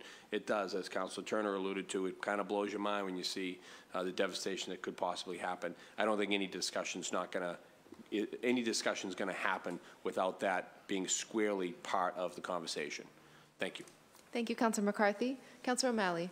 Thank you, Madam Chair, and good evening, ladies and gentlemen. I wanted to begin by thanking the members of the first panel. I've worked with virtually all of you on a whole host of issues, from housing to jobs to equity to probably most frequently on environmental issues. And I look around this room and see folks with whom I've partnered, and alongside the chair and all of our colleagues here, because of, not despite the fact that there is an utter lack of leadership in Washington, D.C. as it relates to our climate crisis, and it is up to cities and towns to lead. And that's why I've been enormously lucky, and I truly mean that, lucky to work with all of you and other folks who are here on community choice energy, on net zero carbon, on gas leaks, on a whole host of issues. And that's what drives the decisions that I make in this job, and it has for 8 years tomorrow, actually, as a matter of fact. As it relates to Frontage Road, I really think we have two questions here. One is, should the city sell these parcels? Compelling cases can be made for both sides. If people were to suggest, yes, we should sell this off, there's a lot of money that could be made that would go back to the city. It's not as though that money would go to someone's pocket. That would go back into city programming. Obviously, resiliency as well, I'm sure, would be part of it. There's also a compelling answer to the question, should the city not sell that land? Meaning there'd be more direct control in terms of what we could do, in terms of housing, in terms of climate, in terms of preparedness. The second question that I think all of you touched upon, and I think in the next panel we'll maybe even get into a little bit deeper, is what is the process for answering the first question?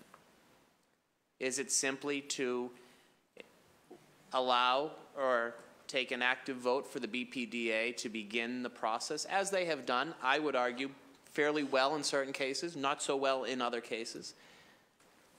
Or is it to, because of the uniqueness, because of the size, because of the proximity to water on these parcels, these 13 or however many acres, is it to create a different process before we even get to the first point? And that's what I think all of us have to be thinking of in the months ahead. So thank you, Madam Chair. Thank you all, no question. Great to be with you all. Thank you, Councilor O'Malley. Councilor Edwards. Thank you very much, and thank you for your testimony. I apologize for coming in late. I did hear some of it in my office, and I just wanted to say I think the testimony really hit the nail on the head, really talking about how we're coming together to do something and to create solutions. And it's that tone that I want us to continue to have, that we're actually creating teams, that we're actually looking towards a better future where we are working together, not in opposition, to get something done for a city we love.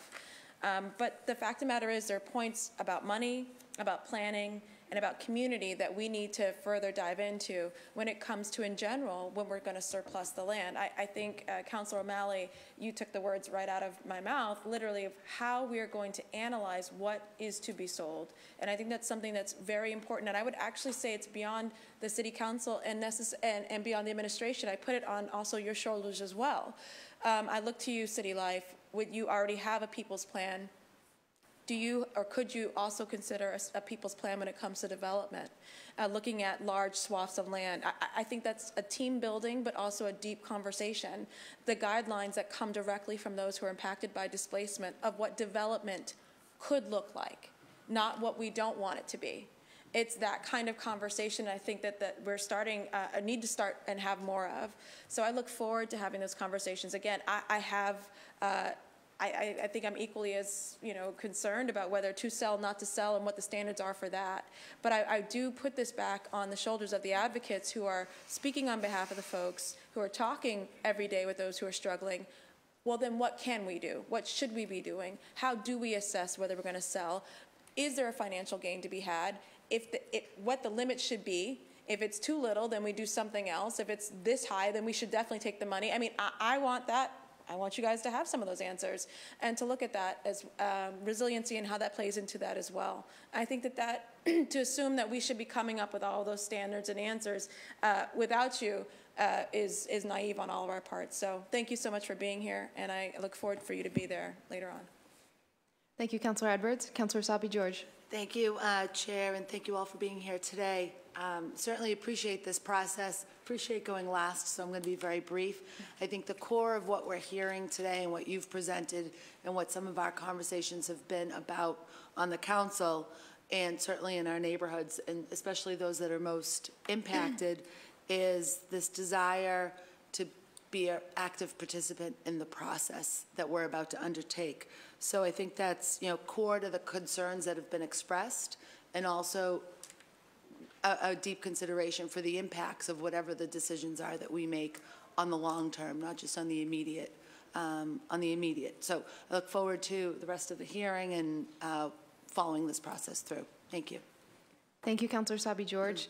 I'll just observe that I think much of not just the outcome, but the process to get to that outcome sort of questions does, following up on Councilor Edwards' point, depend on this co-piloting community and council and city administration coming together and all putting in the time and the effort, and with many things on our plates. So I suppose my only question for the panel is, should we embark on a process that will not be 5 to 10 years long, but a reasonable process with council, with administration, with community? Do you all, and there are many other community groups in the room, but what would you need from the city to make that successful, or do you have the capacity to embark on that? I don't think those questions are fully answered, but I will say I've started to have some conversations with folks and reach out to some people that would fund those type of things. And we do believe that there is a possibility. I think the most exciting thing, again, is the beginning willingness of people who haven't always worked together to want to work together. What I think is, if the council is also interested, the reality and the administration is interested, I think that willingness to work together and do something different would be exciting to people who design these kinds of processes, people who pay for these kinds of processes. I am confident that if community, the council, and the administration commit to working together on a good process, we will not have any problem marshaling the resources we need to make that come together and to be a good process. Yeah. So I didn't mention before, I also have a night gig as a city councilor in Newton, so very much feel your pain, very much sympathetic to the need to have a place for DPW things to be stored. But I just want to emphasize, there's a quote, believe me, I get it. Our snow budget is out of control. I could go on and on about how climate change is already affecting cities, particularly some not as well resourced as Boston. Even besides Newton, for CRWA, I deal with a lot of cities and towns. I just want to replay a quote that I need to figure out who came up with it, but it's that Mother Nature bats last, and she always bats 1,000. So yeah, we may need a place, the city may need a place to store salt and vehicles, you may need all kinds of things, but if the water rises 3 feet, 6 feet, 10 feet, all I'm saying, I think what we're saying is that if I were you all, I would just want to be very fully informed on the science and look at what happened in Houston, look at what happened in North Carolina, look what happened in January here. That is our future. That's all I'm saying. And I absolutely commit that we will be a partner showing up anytime, anywhere, meeting with each of you individually, whatever you need, that we can do our part with our allies here so that we help you make the most informed decision you can. As the biggest city in Massachusetts, as the biggest city in New England, what Boston does matters far beyond your shores. I believe that we as a body understand resiliency. We understand what's going on here. I mean, people are talking about, we know, we understand, I believe. You know, and thank you for adding on to our understanding, but we know what's going to happen. And what I believe that the people that come up with the resiliency plan, they're going to be right at the table here. So I think we're talking a lot about resiliency and climate, and I believe the way that we're going to pay for a lot of resiliency and climate preparation along the shore is with private dollars and is with development. Because we don't have the money, we do not have the money here to just turn this into a wetland or a catch basin or whatever it would be.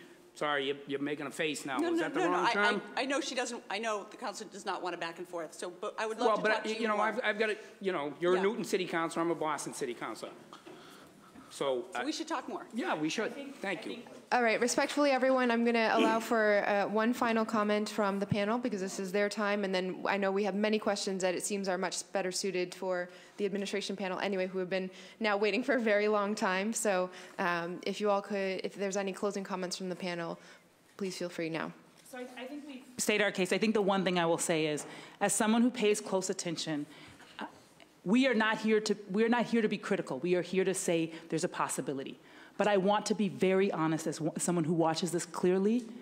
We have resiliency conversations happening and we have planning conversations happening. We do not have them happening together. And so I'm not gonna go deep. If you wanna talk more deeply about that, we'll go somewhere else. What I'm saying is, this is an opportunity to bring those two things together. We have not done that well before. All right, thank you so much.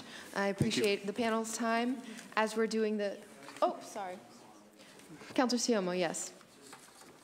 Neighbor, 40B. Okay, thank you. Thank you. As we do the switch over from this panel to the administration, please feel free to come down. And in the meantime, we'll take the 3 more members from the public, Stacy Thompson, Kira Sargent, and Will Justice. And again, Stacy, Kira, and Will, if you could, you can use either one of these public testimony microphones.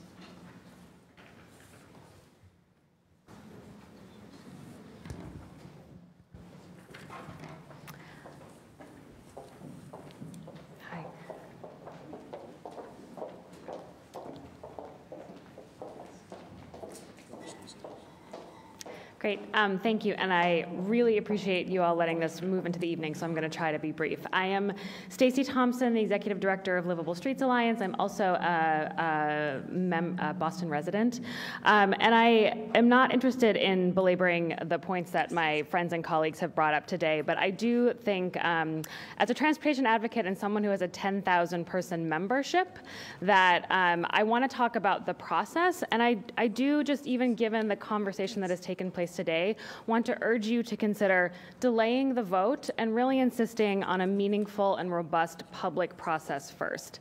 I would say that I and my staff spend our evenings and weekends in many, many, many public processes run by amazing people in the city, and I can tell you firsthand there are many of these processes that are not working for the people of Boston.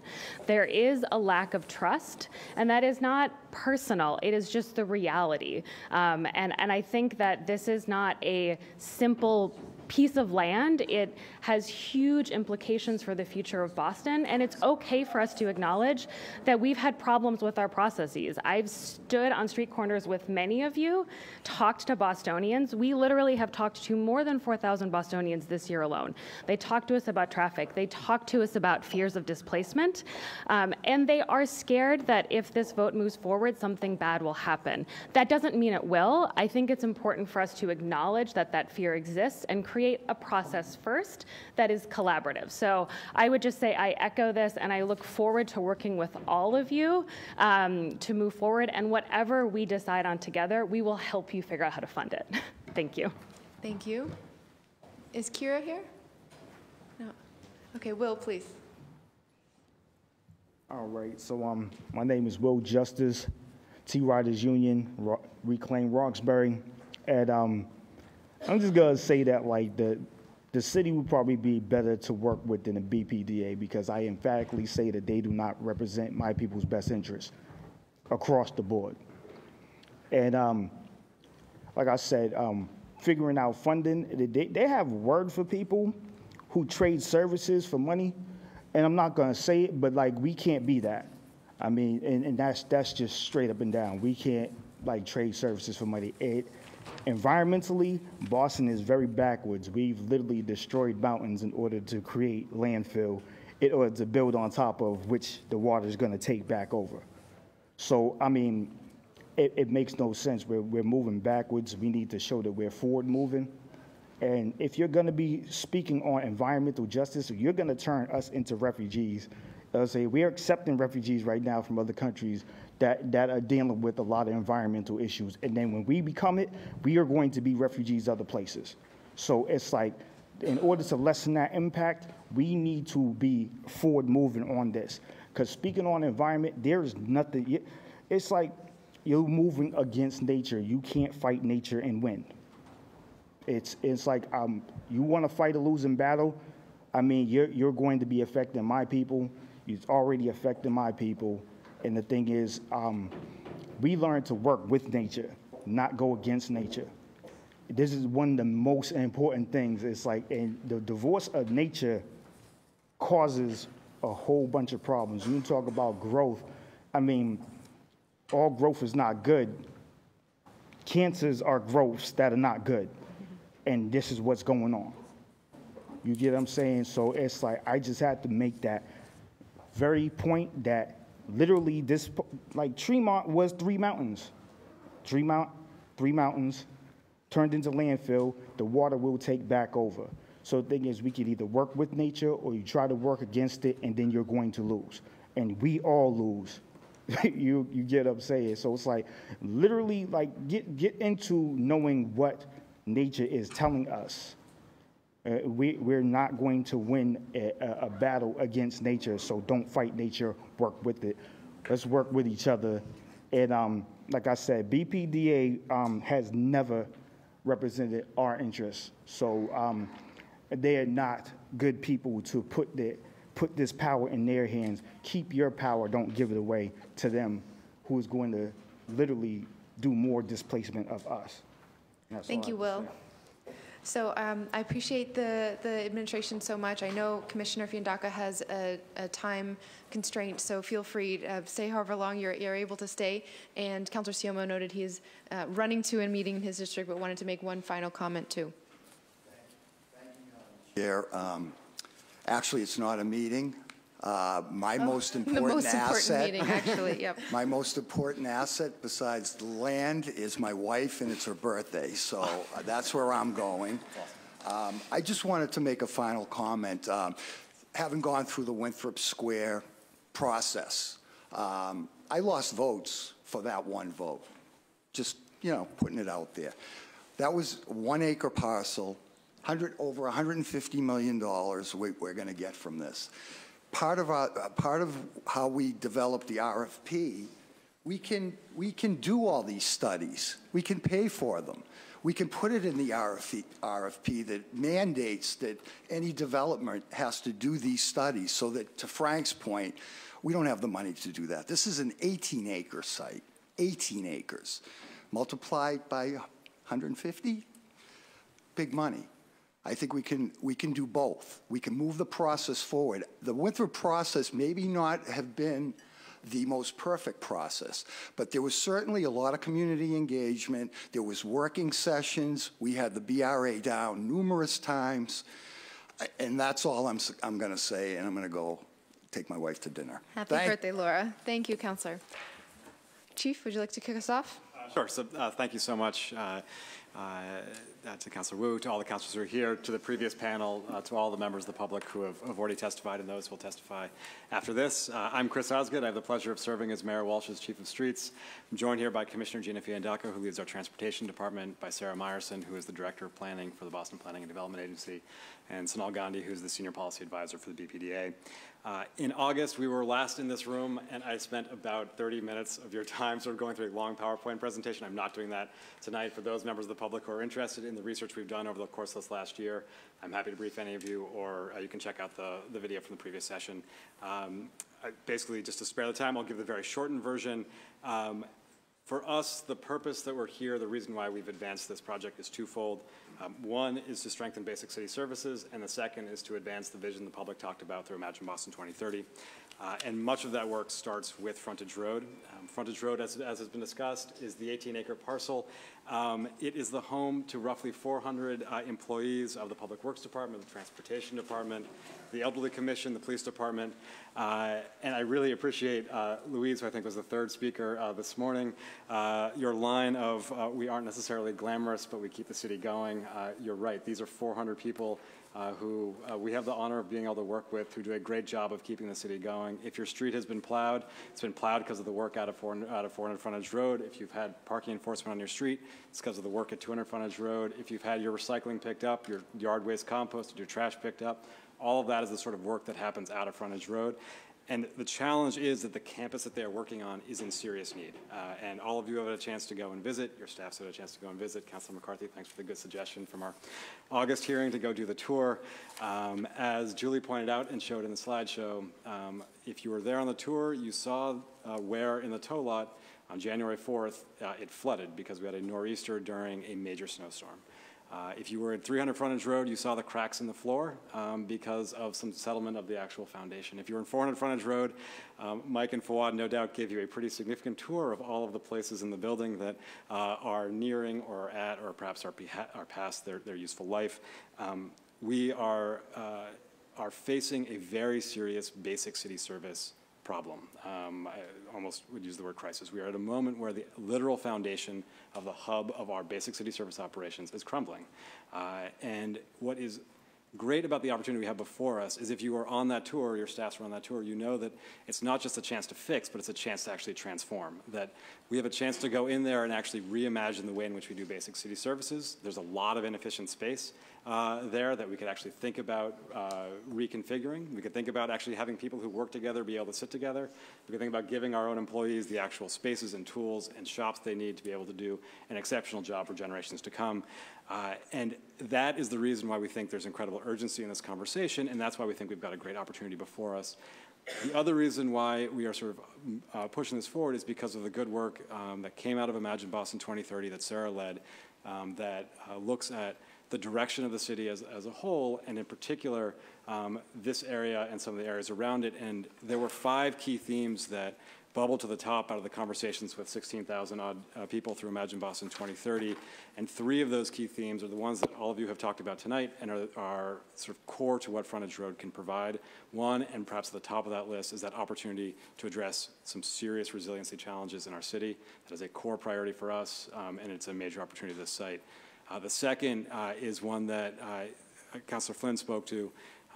This site is one which, though it may not appear that way to Gina and me, I realize why other people may feel like it is a wedge between South Boston and the South End and Chinatown, that this is an opportunity that we have to actually think about how to reconnect part of the city through an expanded neighborhood approach. And then the third one is, which is a very high priority for us, is that this site actually sits along the Fairmount line, along this sort of network of opportunities, so we can think about how the potential transformation of the site can contribute to some of the overall efforts that we wanted to take on in the broader sort of work around the Fairmount line and Fairmount corridor in Boston.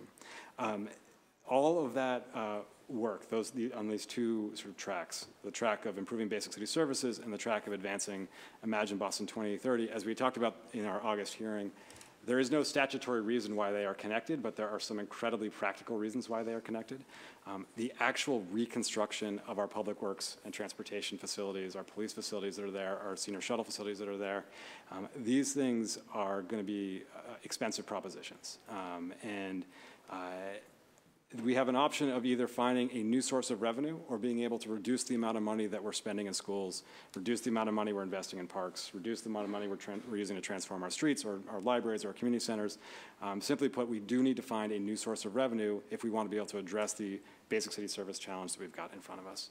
And the second one is sort of a practical and physical reason, which is that it is likely that no matter what we do, for some of the reasons actually that Louise mentioned in the beginning and others, that there's a value of this parcel that for it to remain some portion of it at least for a basic city service purpose.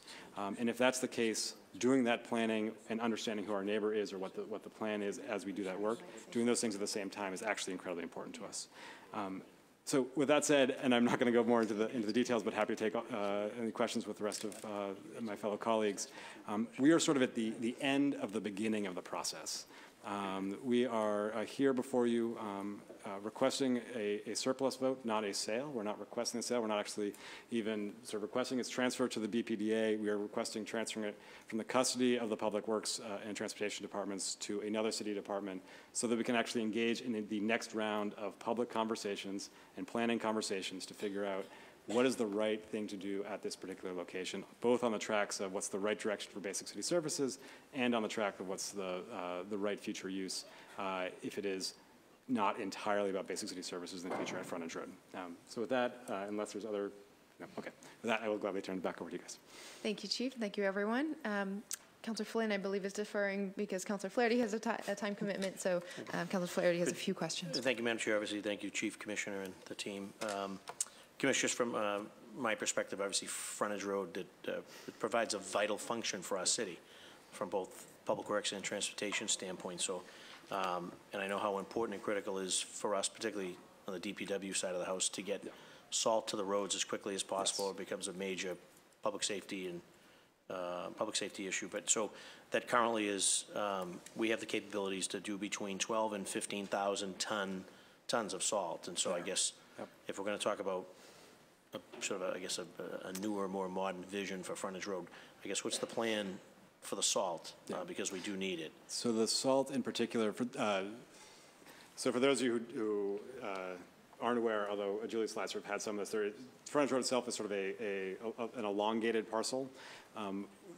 In our work over the course of this year with UTL, we've looked at sort of what the right use of the site might be in the future. A lot of the value, both from a resiliency perspective and from an urban design perspective, is on the northern end. So the thought would be at the southern end, at least some portion of it, we might want to retain for things like a principal salt facility so that we can get to our neighborhoods and have it be in a location that is generally accessible but would have limited number of abutters. I just want to make sure that there's a plan for that salt mount, because if we eliminate that location, then it has to go somewhere, and again, it's a vital function. And the other one is it's about 150, 200 vehicle lot, which from a transportation perspective between whether it's a towed vehicle or it's an abandoned vehicle or it's an excise tax issue. I mean, we raise a significant amount of revenue through the transportation department, particularly as it pertains to Frontage Road. I want to make sure that we have, if that's going to be eliminated, then we have some location or locations in mind to compensate for the 150, 200 very precious spots that I think the transportation department desperately needs and uses regularly. So it's, I'm not sure what the plan is on that, but I'll speak to a slightly broader point, and then if Commissioner Fiandaca wants to add some more. One thing we noticed, one thing that UTL documented is there's about 1 million square feet of facility sort of between Frontage Road and actually 2 sort of satellite facilities that we have. 60% of that is actually surface parking. There's a huge opportunity to think about how we can actually reduce our footprint through some better structured parking that also has some operational efficiencies. Whether or not that would work for towing, whether or not that's sort of a direction that we would go, it's just one way that we could actually reduce the amount of space we need and then be potentially a better, more efficient neighbor in the future. And I would add to that the towing operation also is very much customer facing. So providing a facility that would be safe and accessible to the public is paramount to us. very good. Very good. Thank you, Madam Chair. Thank you, my colleague, Councilor Flynn, for deferring. Thank you, Councilor Flaherty. Councilor Flynn. Thank you. And thank you, Councilor Wu, and thank you to the panelists for your input as well and your leadership as well. Chief, could you explain if this does go through and there is development on this land, what would the traffic patterns look like, knowing that dump trucks will be in and out? It's a highly a lot of vehicles on these roads. What impact will the traffic have? So it's a great question. The UTL study that we've been going through has basically looked at 6 different potential future configurations. 4 of them basically have some degree of sort of utilization of the southern end for basic city services purposes. So on the basic city services side alone, there would not be any sort of additional trip generation, or we wouldn't expect any additional trip generation from that. Depending upon what the use was on the northern portion of the site, or potentially a larger portion than that of the site, that would depend a little bit on whatever went through the actual sort of RFP and then Article 80 process, which I don't know if Sarah or Sonali you want to talk to.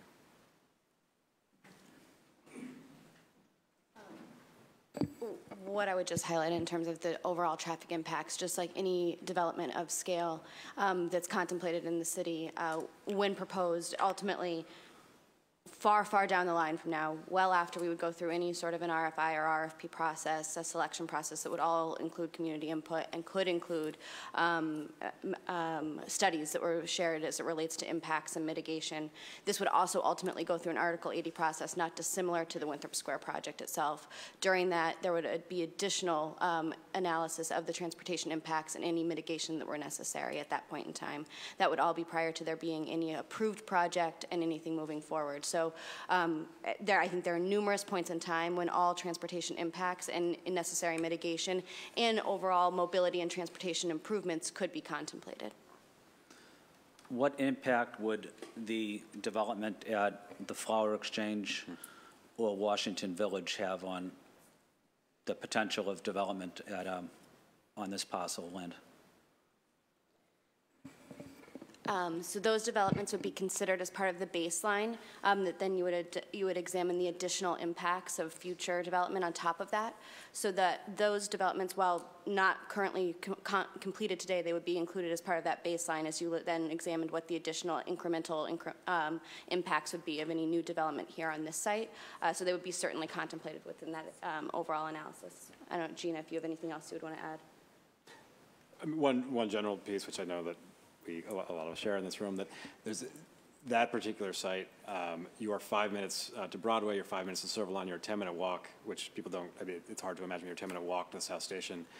That sort of active and shared transportation is an essential component of what we would imagine getting to that site, whether it is, no matter what its use would be. And so I think that would be a big piece of what we would be pushing and encouraging, and make sure that reinforces what would be happening along a Dorchester Ave or along a Harrison Ave. Just to add on to that, I think it's an excellent point, and part of the reason why through the broader citywide planning with Imagine Boston 2030, this was identified as an area to examine for future evolution and change, is that it is located in very close proximity to existing transit lines, and thinking about what the overall impact improvements could be to those, and then also thinking about if you are repairing part of the urban fabric that was broken down as infrastructure came in place and the highway was put in place and separated our neighborhoods. Those neighborhoods are not actually very far apart, and the walk sheds are not great. And so you could actually think about repairing the urban fabric to start to bring those closer together and recognize that walk sheds, bicycling, and other active mobility options could all become very viable and safe alternatives in that area. I know Broadway Station is close to the area, but do you envision working with the MBTA to try to get a new train station in that area? So again, I think a very interesting opportunity of this site is the adjacency of the Fairmount line, and there could be some interesting connections that are there. I think that is certainly a future sort of a future conversation, not one that we've sort of actively had at this point. I highlighted some health issues relating to the residents in Chinatown over the many years. I also had the opportunity with many of my colleagues to visit Frontage Road, and I saw the condition of the building as well. It was in rough shape. But Commissioner, have we done a study at all on the health risks that the building presented over the years to our dedicated city employees? We see how hard they work. They plow our streets. They've been in this building for 30, 40 years, but I'm also concerned about their health. But have we done anything in terms of a public health study on the building itself? Not a study, not a study per se, although you may know something which is different. But I think that it's obviously we make all the necessary health and safety investments, but we want to make sure that, to your point, we're providing that great work environment for our employees, and that's going to require additional investment or a reconstruction of the building itself. Yeah, that would be important for me to take a look at that. You know, I've been in that building many times, and you know, the air quality is not good.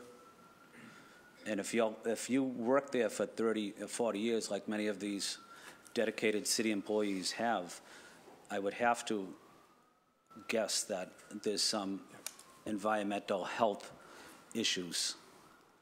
And that's as important to me as anything, is making sure that our city workers, who do a tremendous job moving the city forward, they don't get much credit or recognition, but they're really the backbone of our city. But can we take another look at, you know, what environmental impact the building had on employees? We can figure out the right way to dive in that. It sort of dovetails with Lee's comments from the first panel too. Okay. I know, as Council Flaherty mentioned, 15,000 tons of rock salt in Frontage Road. If this proposal did go forward, what yards would we have that could, I know you mentioned that there'll be a space on Frontage Road, but do we have other dedicated places across the city that could pick this up? I know Frontage Road is right off the highway system. You can get to many neighborhoods from that area. But is there another central location like Frontage Road? We would definitely be looking to, we'd likely want to keep some salt at Frontage Road, again, sort of the southern end of it. We do have salt in East Boston. We've got salt in Brighton. We have salt in Dorchester, in other parts of our city, to be accessible sort of to more of our neighborhoods during the course of a storm. But I think some presence there as the central salt facility, and also the one that serves most of downtown, South End, Back Bay, South Boston. I think that's still a footprint that we'd likely want to keep on the site. Okay, and I know I mentioned before that I represent almost every neighborhood in that area, the impacted area, include Chinatown, the South End, South Boston, Fort Point, the waterfront, the Leather District.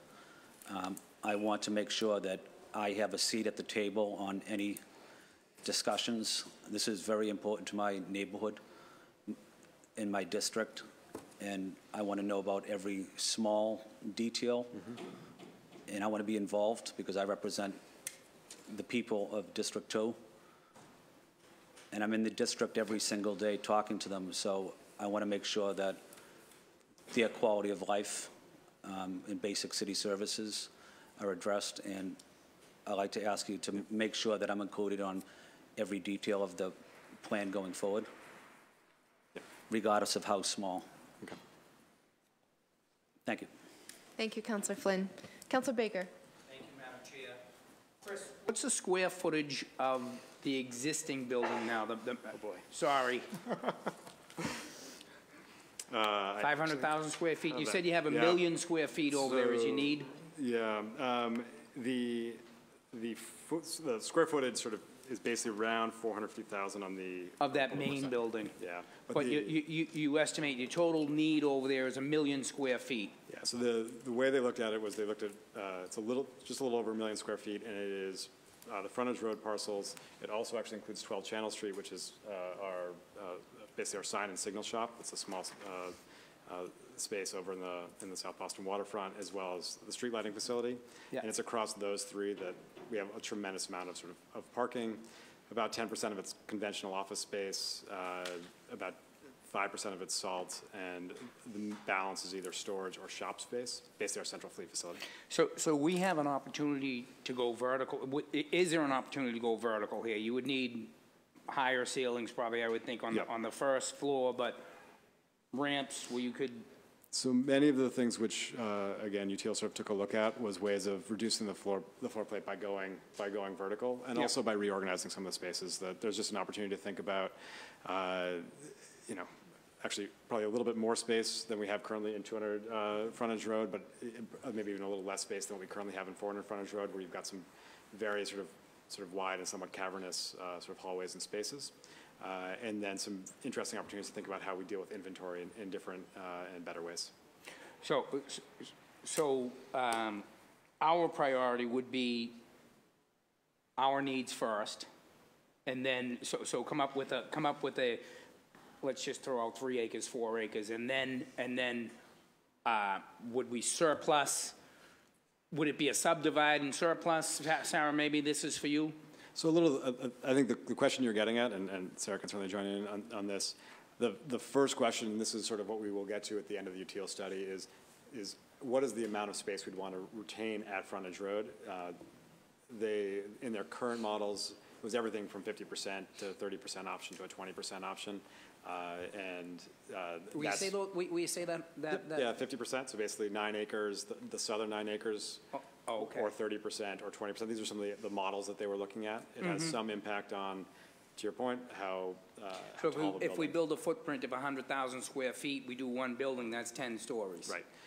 Right. And I think there becomes, as part of that, similar to the question around towing, a set of policy questions around how do we want to think about either the services we provide or the way in which we provide them, that is sort of going forward. And would the model, like, would transportation play well in the sandbox with Public Works, maybe? Yeah, okay. Thank you. Sarah, can you talk a little bit? Mariama had mentioned, I'm bringing you up again, another shout out over here, had mentioned how the overlap of planning for development and the planning for resiliency. Will you talk a little bit about that? Chris touched on it. Chris said that this site is kind of maybe where we want to start, the first part of it. Was that correct? Did I hear that correctly? Will you speak on it, please? Sarah? Sure, absolutely. So I think that one thing I would just want to stress is that all of the work that's been done as it relates to resiliency that's coming out of the mayor's office and the Environment Cabinet has been done in close partnership with the BPDA, and we have worked to be making sure that all of our planning incorporates that resiliency work as a key fundamental overlay. Just examples of that, for anything that's in the current floodplain and future floodplain, we are looking at an updated checklist and resiliency checklist that was adopted by the BPDA board. We are currently embarking on a process as it relates to climate-ready zoning that was identified in the climate-ready report that will talk about zoning overlays that take into account the future floodplain.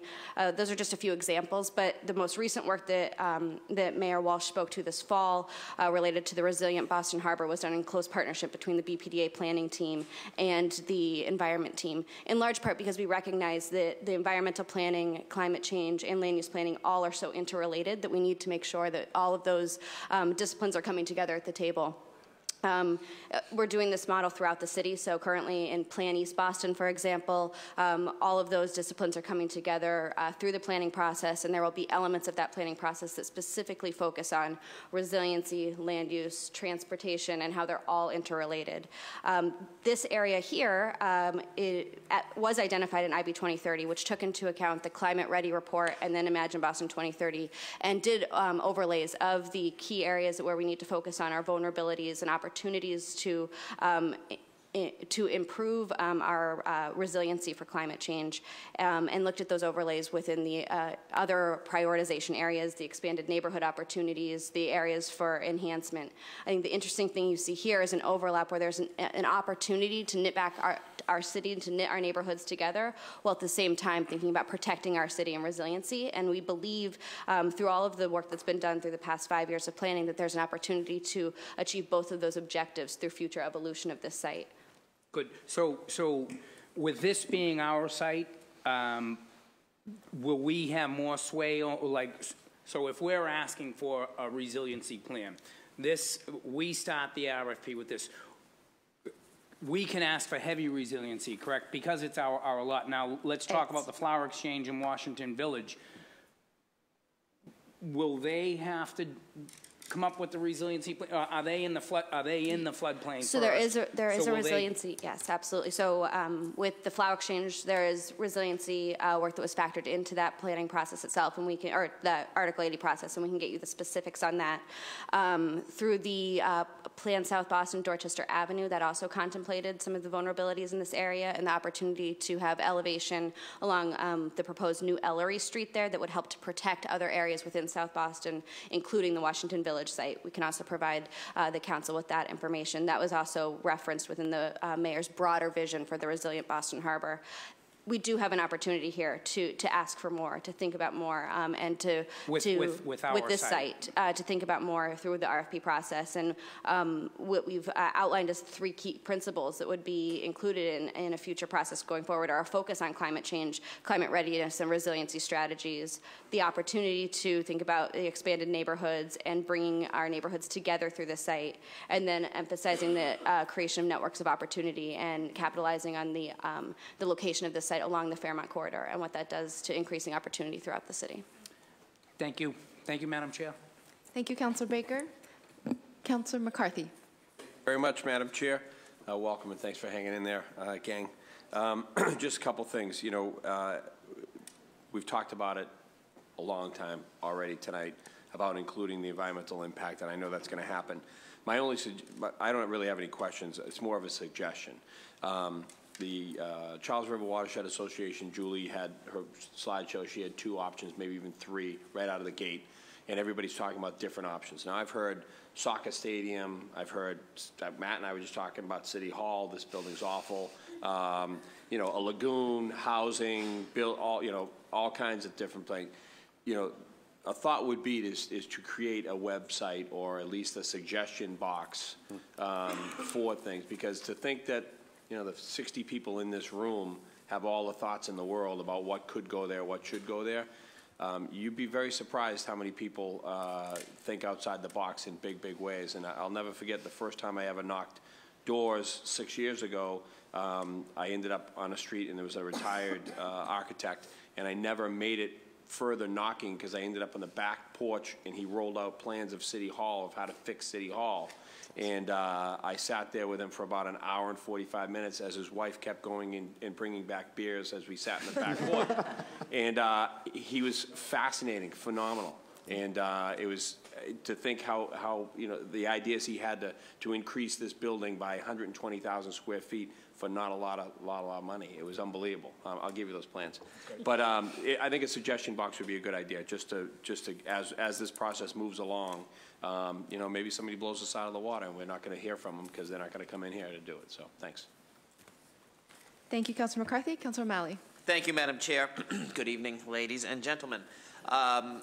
So I want to sort of go back to the 30,000 view as we talk about should we do this, how we do this. So Chief and anyone else can jump in. Talk to us about how you see the process unfolding currently. Or whoever, I'm sorry.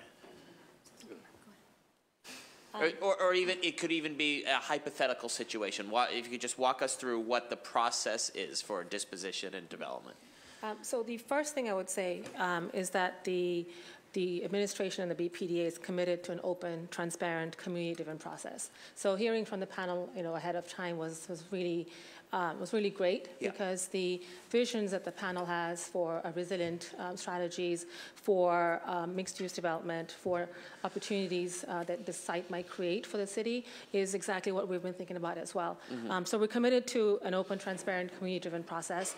Your suggestion about a website is wrote that down immediately.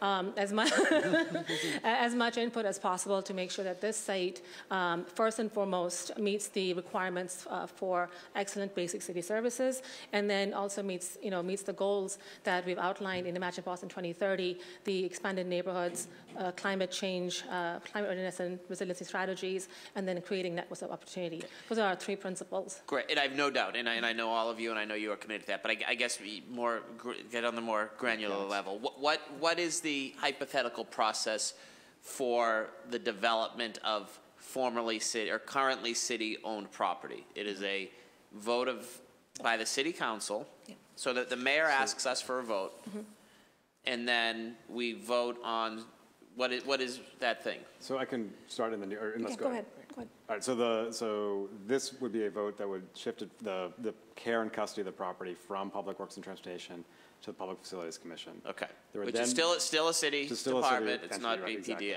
So then there would be an MOA that the city would engage in with the BPDA that would outline the fact that they could enter into an RFP process so long as it followed a 30B standard 30B process.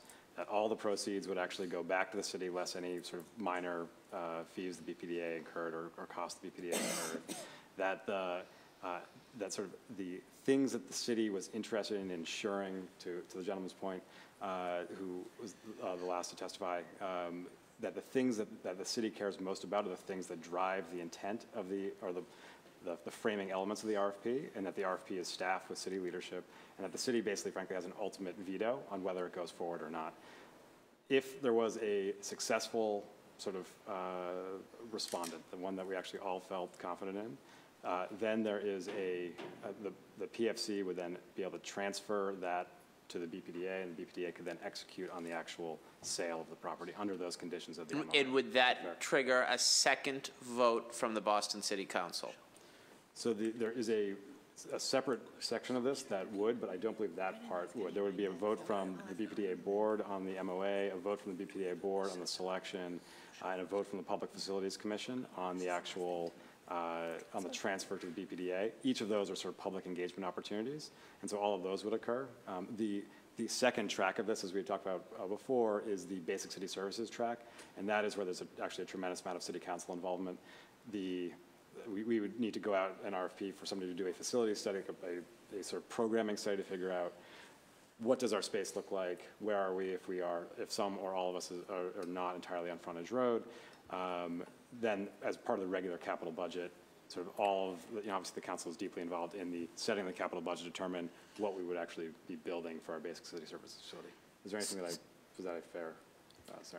So with Winthrop Square, I thought there were two votes. There was an initial vote to sort of kick it to, I assume, PFC with an MOA with then BRA, and then there was a final, no, truly, and then final, and a lot of alphabet soup, and then a final council vote.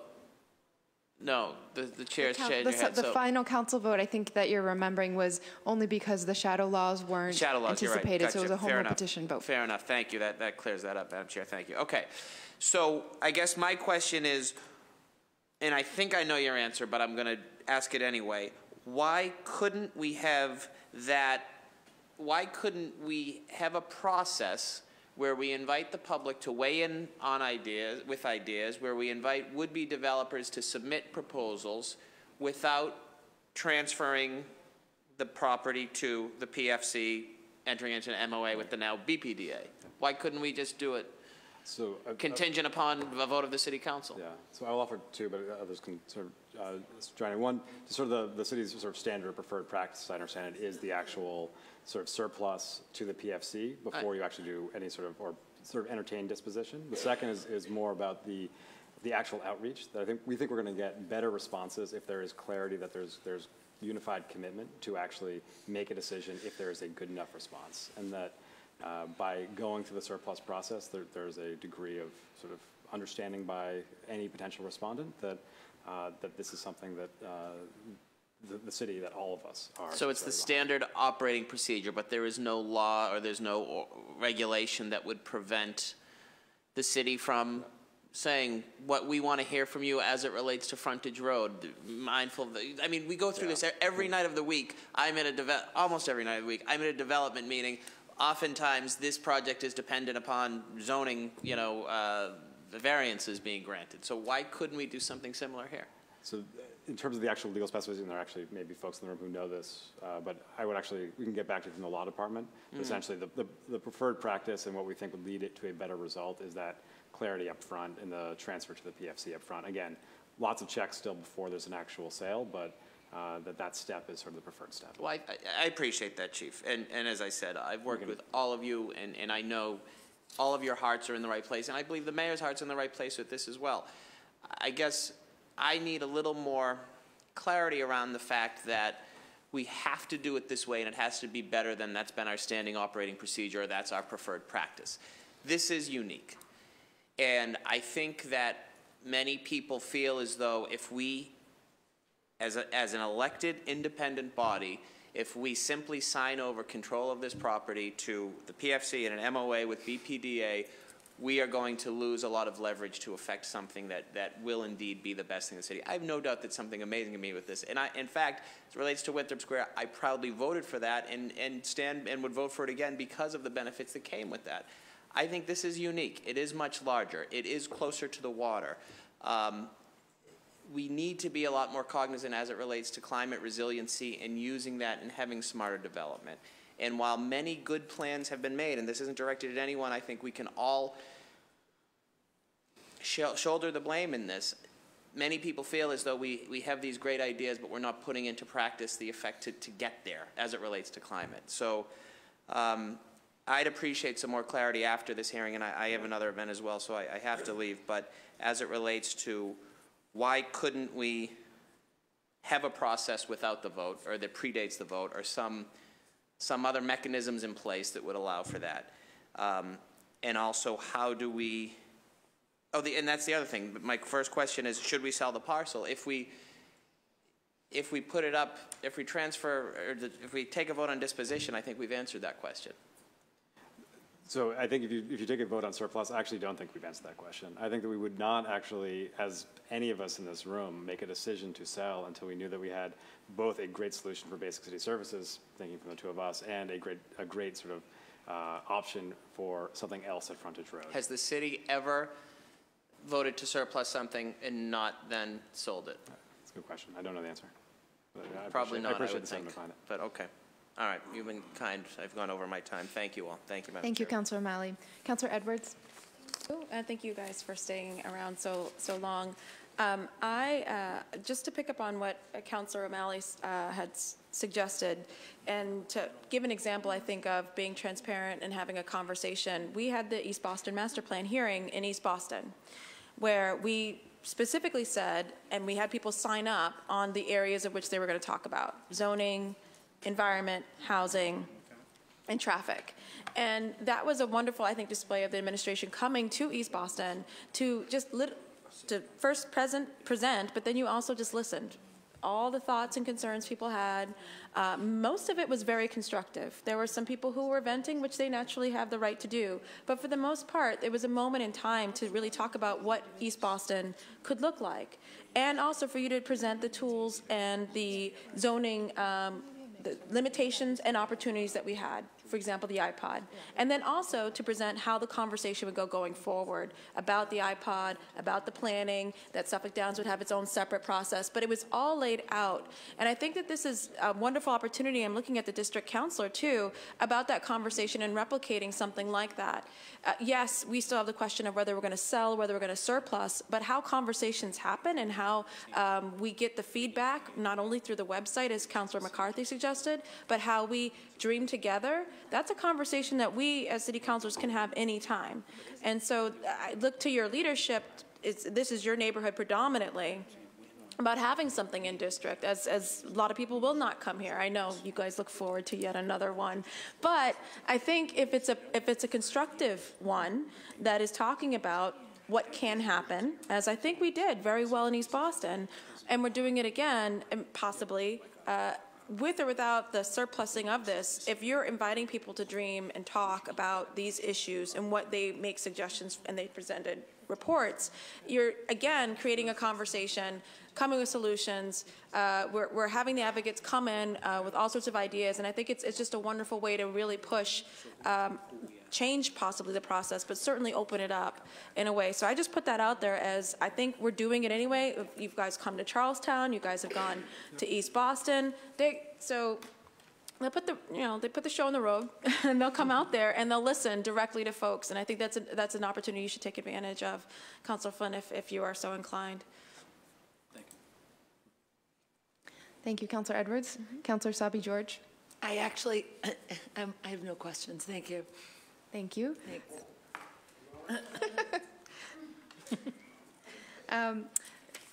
I'm going to ask a few. I know Councilor Flynn has more too, but I'll indulge as the chair and use some of my time as an individual councilor.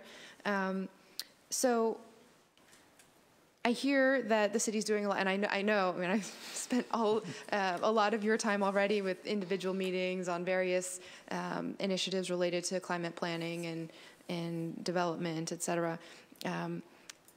In terms of a response to the first panel's presentation, and particularly the options that were floated at the end, any thoughts or direct reactions?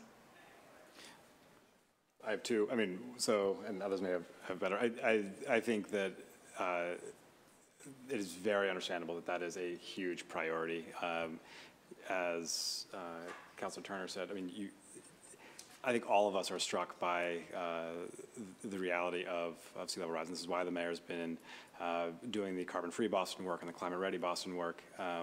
I do think that in terms of the specifics, and there may be others on this on the team who can answer this, I think there's folks in our environment team who are probably actually who you guys talk to regularly, who would be sort of far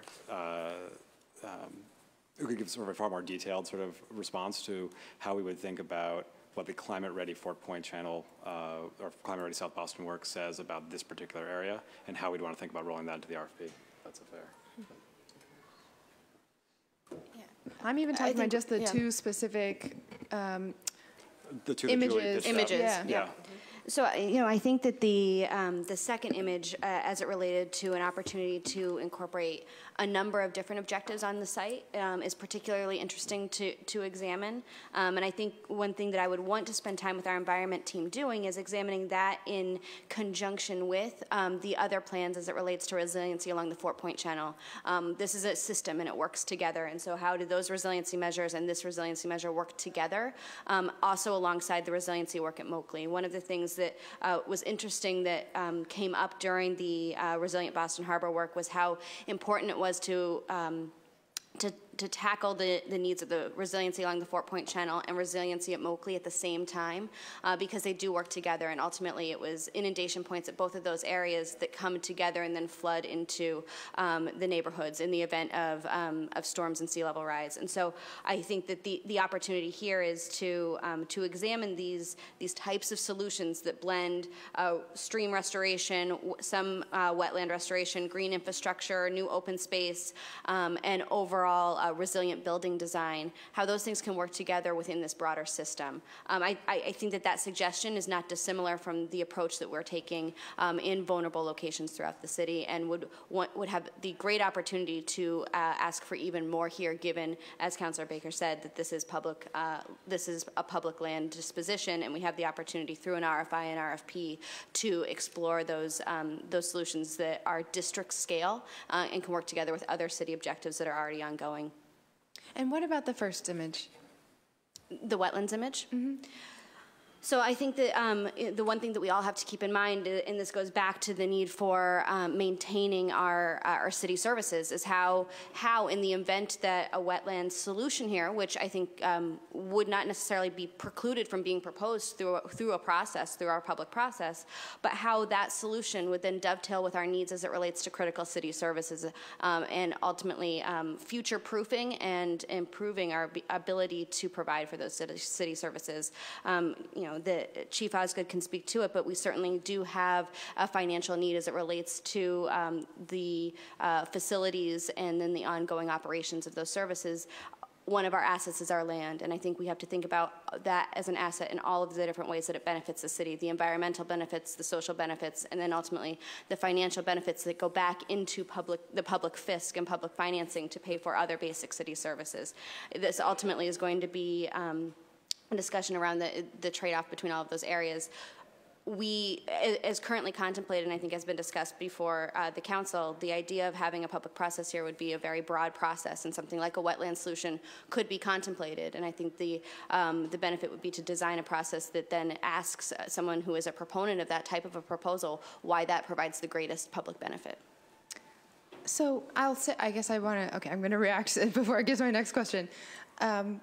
I totally agree that it is a set of trade-offs on exactly the factors that you mentioned, and that we are under a lot of demands from the city's perspective, and that this is a valuable asset because it's public land. That asset includes several types of value, but including financial value.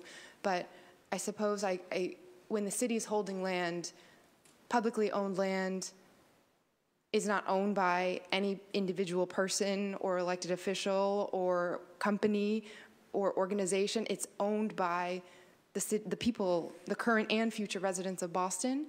And so as we're thinking about that value, social resiliency, but financial even, in my mind, it's got to be about not just the immediate value, but are we getting the full 10-year, 50-year, 100-year value out of this? And once we dispose of any, even if it's just a portion of the parcel, most of it, some of it, a third of it, once we give that up, turn that into some sort of funding for something the city needs elsewhere to plug the school budget effectively to build this new building, it's gone and it's evaporated from the 100-year view.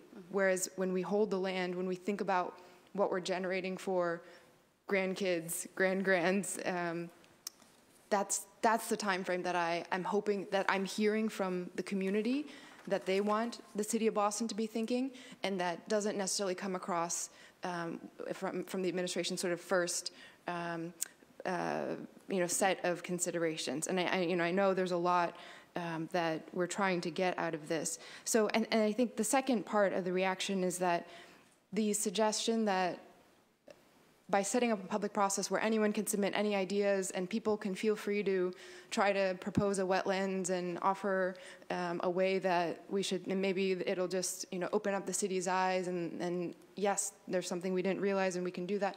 It feels very unrealistic, and that is the job of the city to do. That things like open space and public parks and that aren't generating dollar value per se for a developer or a specific company or individual, those that's the reason why governments were created. Why? Because it doesn't work in the one-off situation, and the tragedy of that we need people to come together to agree that this is for the greater good. And it can only happen if government looks to that 50, 70, 100-year time frame to say, okay, we may not get the money. We may need to squeeze to pay for a new set of public facilities, public works buildings and operations somewhere else, or figure out how that works in the 1 to 4 year time frame.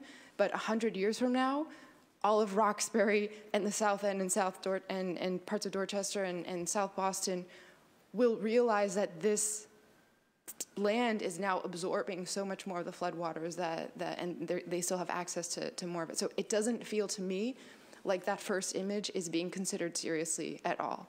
And it doesn't even feel to me that the processes being discussed to include public input will be created so that that first image or anything like that would be contemplated seriously, no matter who suggests them. In my view, we actually should even go further and have the city be the ones suggesting that and evaluating that all the way out to the end, because no one else is going to do that when there's no profit motive attached to that.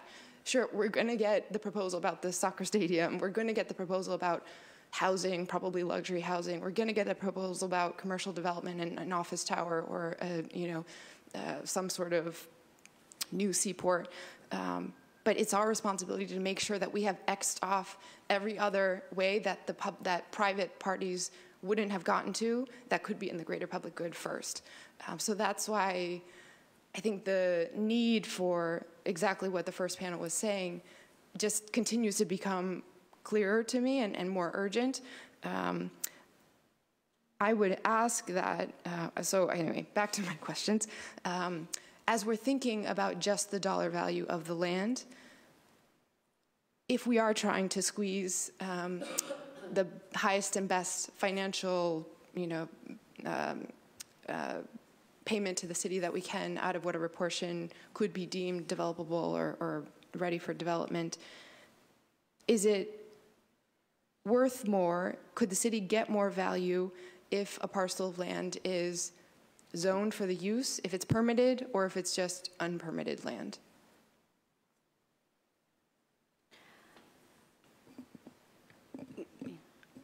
So I think that in this type of a situation, you could proceed forward with a process, and similar to what's been done on other pieces of land, that would then, all of this process is subject to an Article 80 process, which is ultimately, as many developers would see it, some sort of an entitlement risk that they're still taking on, whether it's zoned as the underlying zoning or it requires a zoning change. A development of this scale would still go through Article 80. So I think given the fact that you still have that entitlement component, that ongoing engagement prior to any approval, I don't think that it would make a difference here. You don't think that having some sort of more specific guidance for developers about what the city expects out of a parcel of land would enable us to get the best value or the highest bid from that type of use? I think it's our perspective at this time that having a broad RFP or an RFI process that allows for a range of different proposals to come forward would allow for the most robust discussion about value in all senses of value: social value, environmental value, and financial value.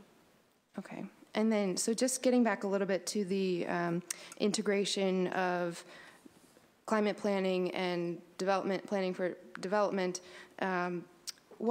so let's just take in general right now, separate from Frontage Road, what sea level rise and urban heat scenarios is the BPDA requiring developers to prepare for in a building that's being permitted today? How many inches of sea level rise are you requiring buildings to be resilient to, and what scale of temperature increase in terms of capturing urban heat effect? I can get back to you on the temperature increase and the specifics. The sea level rise is consistent with the Climate Ready report, and as we're currently embarking on the Climate Ready zoning process itself that's not been put into place, and so that will be taking into account future sea level rise. And climate change, and I can get you the scope of work for that. But currently what we're looking at is 21 inches, I believe, by 2050, and 40 inches by 2070. Sorry, how many by 2070? 40. Okay, thank you. And how many of the buildings that currently exist in the Seaport, many of which are fairly recently built, conform to those standards? I would have to go back and get a list for you, given that they've been permitted at different points in time. Okay, but not, it's, the sense is that, you know, even what has been built in the last 3 to 7 years is not necessarily meeting these new levels of preparation? It would depend on when it had been permitted, but an example such as the GE building that's currently under construction is consistent with this. Okay.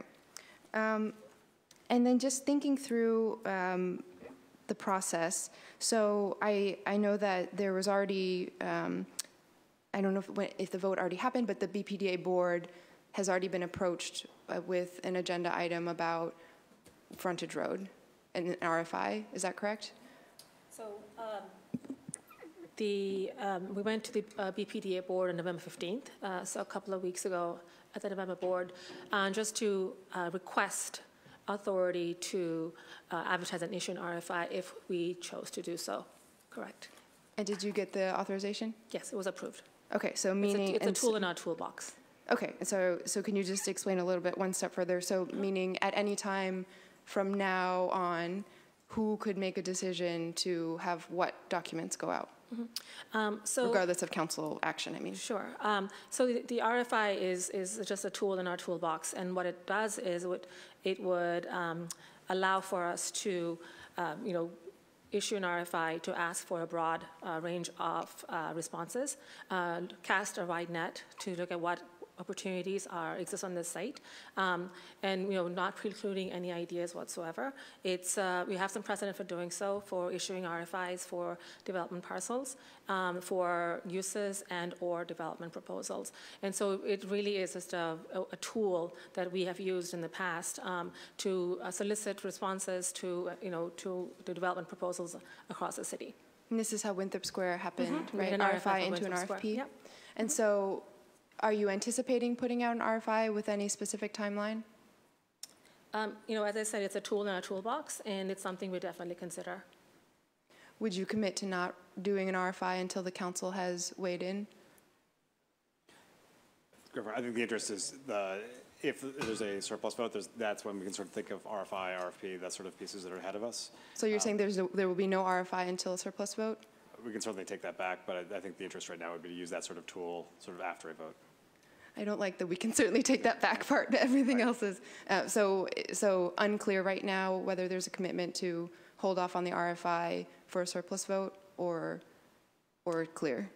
So I think that it is that there, until there's a surplus vote, I don't think we would look at the RFI or the RFP. Those would be sort of steps post surplus vote. Great.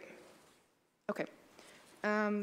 Just wanted to clarify because since the authorization is already there, there will be no more public process on that of people being able to go to the BPDA board and talk about whether that authorization happens. And just to clarify, the authorization is for an RFI but not an RFP. Okay. That's correct. It's for an RFI. Thank you. And so when you, for example, with the Winthrop Square RFI, that document already laid out a fairly, some parameters around what the city was looking for, and this site is so much bigger, so many more possibilities. You're not downtown where it feels like really a tall building would have been almost the only thing that the city would be considering.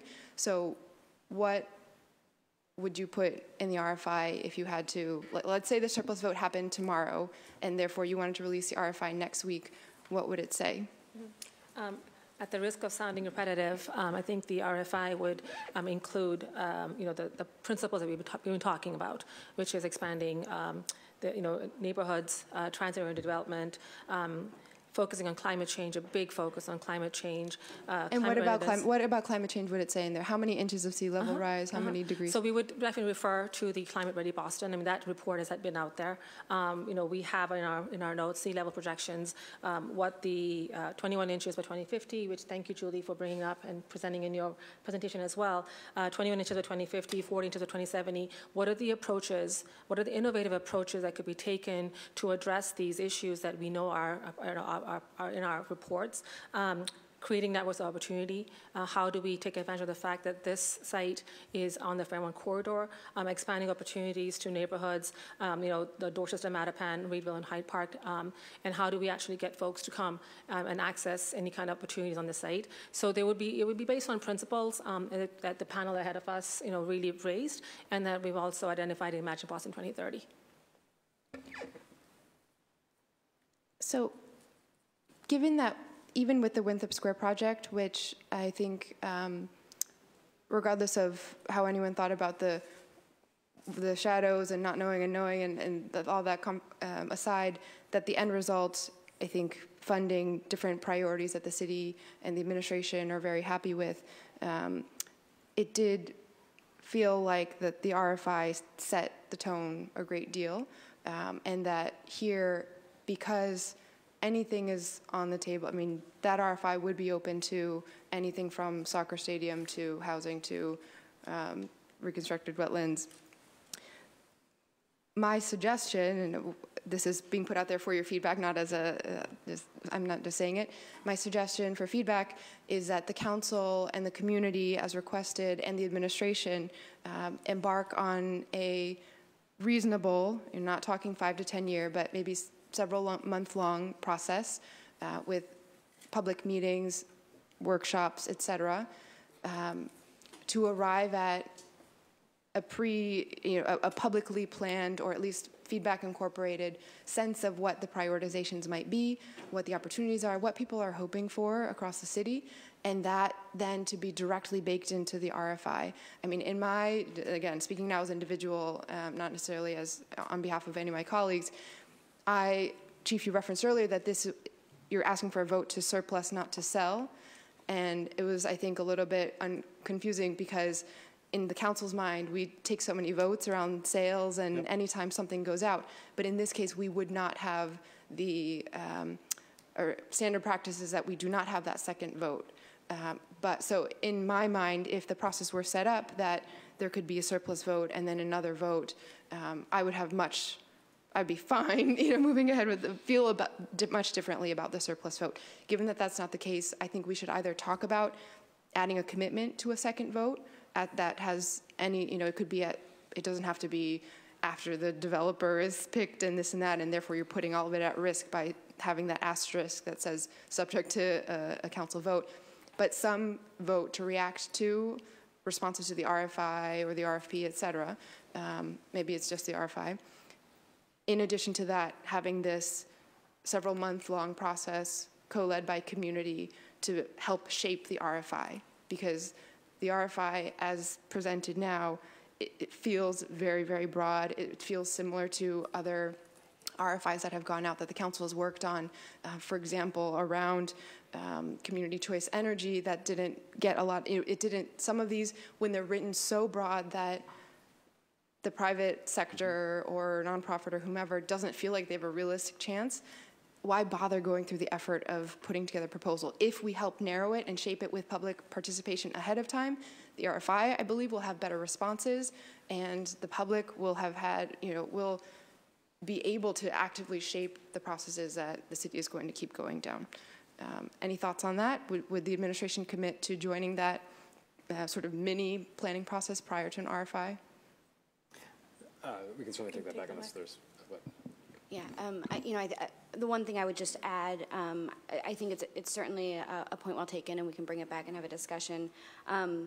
There was a multi-year Imagine Boston 2030 planning process that had robust engagement, over 16,000 touch points throughout the city, and conversations about the future of our city. And this area is detailed as an area with broad planning objectives. And I think given that you do have a planning process with those broad planning objectives, we do feel confident that there's a framework to inform a future RFI, RFP, that I would not want a process that was in any way contradictory necessarily with that process, which was really a citywide conversation. What do you mean by that's in those areas. contradictory? So if you had a conversation there where we were thinking about an overall evaluation citywide and thinking about trade-offs between different areas and different cities and having that conversation on a citywide scale, then moving this to more of just a localized scale, I think the benefit of a citywide conversation is that you're viewing everything at that citywide lens. I think we do have a great framework at the citywide scale that talks about the opportunity of this area and its asset to the entire city. As you mentioned, publicly owned land is a public asset of the entire city, and I think that is something that was very much considered and discussed at that point in time. Okay. So I think that's amazing that the city is still really making sure to follow guidelines that were informed by 16,000 residents and meetings and conversations. When was the last of those meetings that informed the final report? When did it take place? With the last workshop or? The Imagine Boston 2030 process was finalized in 2017. Okay, and when did the last public session happen? Sometime in 2017? In 2017. Okay, early, like winter? Or, I could get you a list of all of the meetings. I don't have the exact date. Okay, 2017. I mean, even a process I think that concluded 4 months ago, I would worry needs to have more input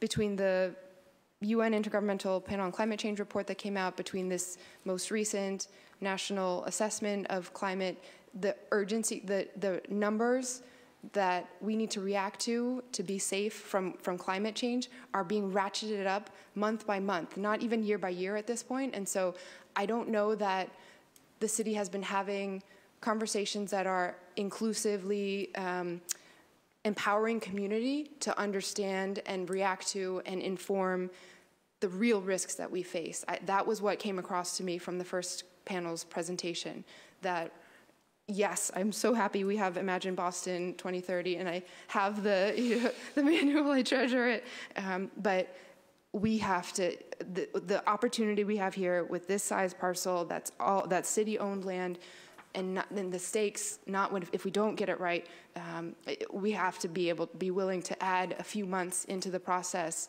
It may delay it. It may change things in terms of timing for what the BRA was initially planning. But 6 months now, 9 months now, how much is that worth 100 years from now? I mean, if it helps us make a better decision that will get us better protection 100 years from now, I think it's absolutely worth it. So I would just really push back and encourage the BPDA in particular, because I'm hearing, sounds like the city and the administration want to work together, want to move this forward, but the BPDA needs, it just feels to me that there needs to be more willingness to open up to this. I imagine Boston 2030 is not enough when it comes to this parcel and having the RFI go out, and I would not feel comfortable moving a vote if we knew that that would immediately lead to that without any further community involvement. So I'm just putting that out there. So I apologize for monopolizing all the time. Councillor Flynn, you have more questions. Please go ahead. Thank you, Councilor Wu. I had a few questions or comments. What would, in the perfect scenario for you, what would the time frame be for a city council vote? So, I mean, if you were to focus specifically on the two of us, obviously we are feeling the urgency of moving forward with good planning around our basic city services facility. So there's a reason why I think we submitted this in June or July, why we had the first hearing in August. I do think that we are very committed to having a lot of good, robust public conversation about this through the RFP process, potentially an RFI process, maybe someday a subsequent Article 80 process. But to be able to move forward on this quickly is important to us. And the BPDA is working just in close partnership with the entire administration, and the timeline's really being driven by the critical needs as it relates to city services. Okay.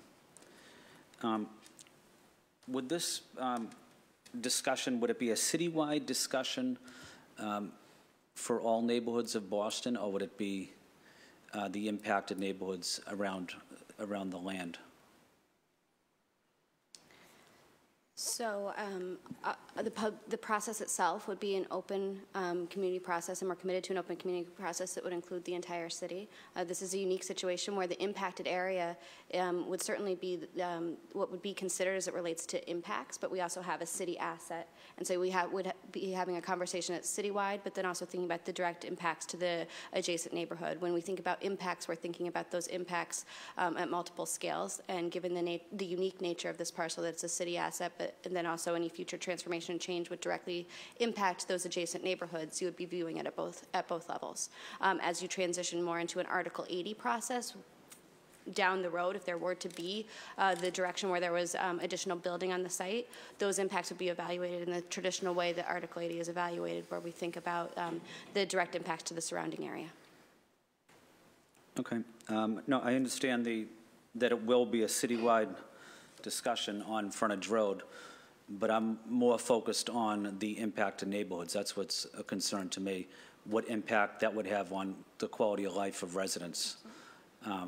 Certainly, it's a huge parcel of land, and it is a citywide issue, but as a district city councilor, my focus is on my district and making sure that their interests are protected. So, Councilor, when we visited with you in July, we really underscored the importance of your participation and inclusion in this, as the parcel is within your district primarily. We have a good model for partnership with you in the Transportation Department, with a lot of the community involvement that we've had in Chinatown and the South End and in South Boston, and we would look to you for some leadership with that regard. How would you envision interacting with the impacted neighborhoods? What would a scenario be for you that would work? Would it include forums or discussions in the neighborhoods, or would it include meetings at City Hall or video presentations? What type of outreach would you have? You guys want to talk about yours? I think probably all of the above, Councillor. One thing that we've gotten pretty good at is community involvement and community engagement, particularly through Go Boston 2030 and Imagine Boston. We know that there are folks that we'll need to visit with here in City Hall, but also take it on the road and go into the neighborhoods at probably different times, so that we can catch people that maybe don't normally go to community meetings, as we did through Go Boston 2030 on the weekends, and certainly maximizing and leveraging technology to bring the engagement process even further. Thank you, Commissioner. I would also envision, I'm sure you do as well, that the conversation would also include communicating in Cantonese and Mandarin for our Chinese residents in Chinatown. And also, I represent a high concentration of Spanish-speaking residents throughout the South End and throughout South Boston, so I would respectfully ask that that be included as well. Absolutely. Absolutely. Is there, was there ever a master plan done for Whitehead Circle or Frontage Road?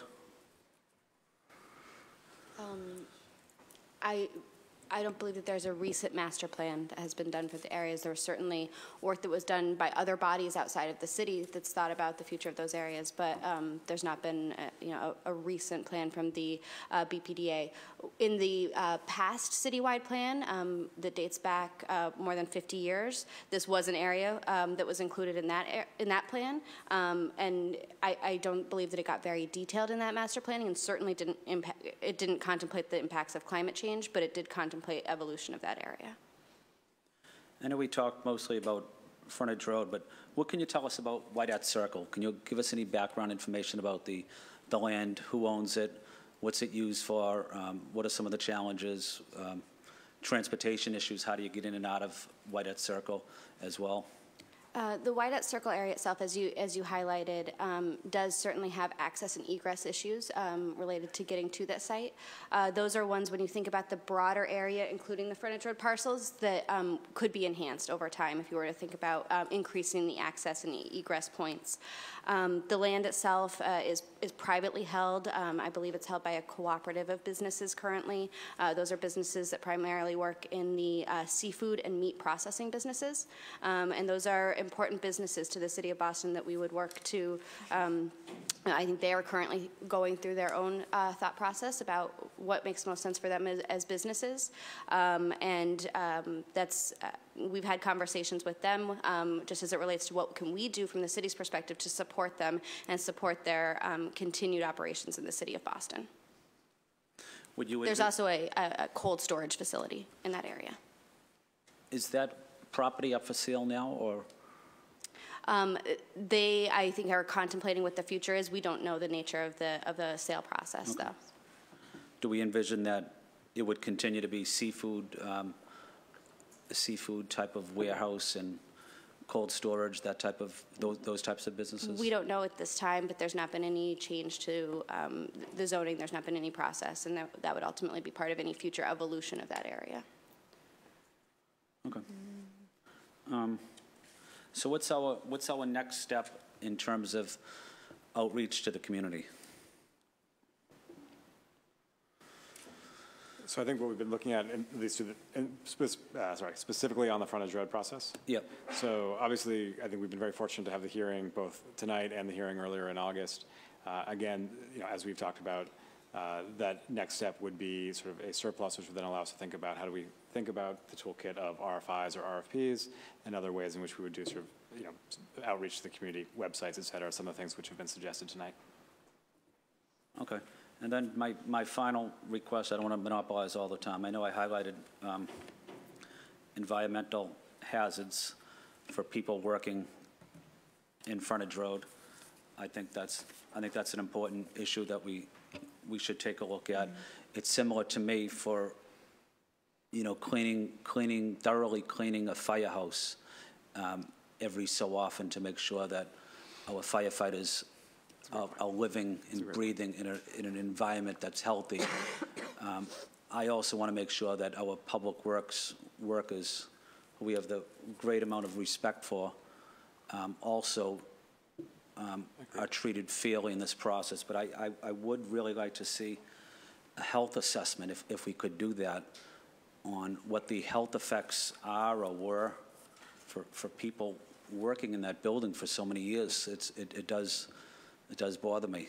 I served in the military 25 years, and I lived in environments that were very unhealthy, and I have health-related issues because of living like that.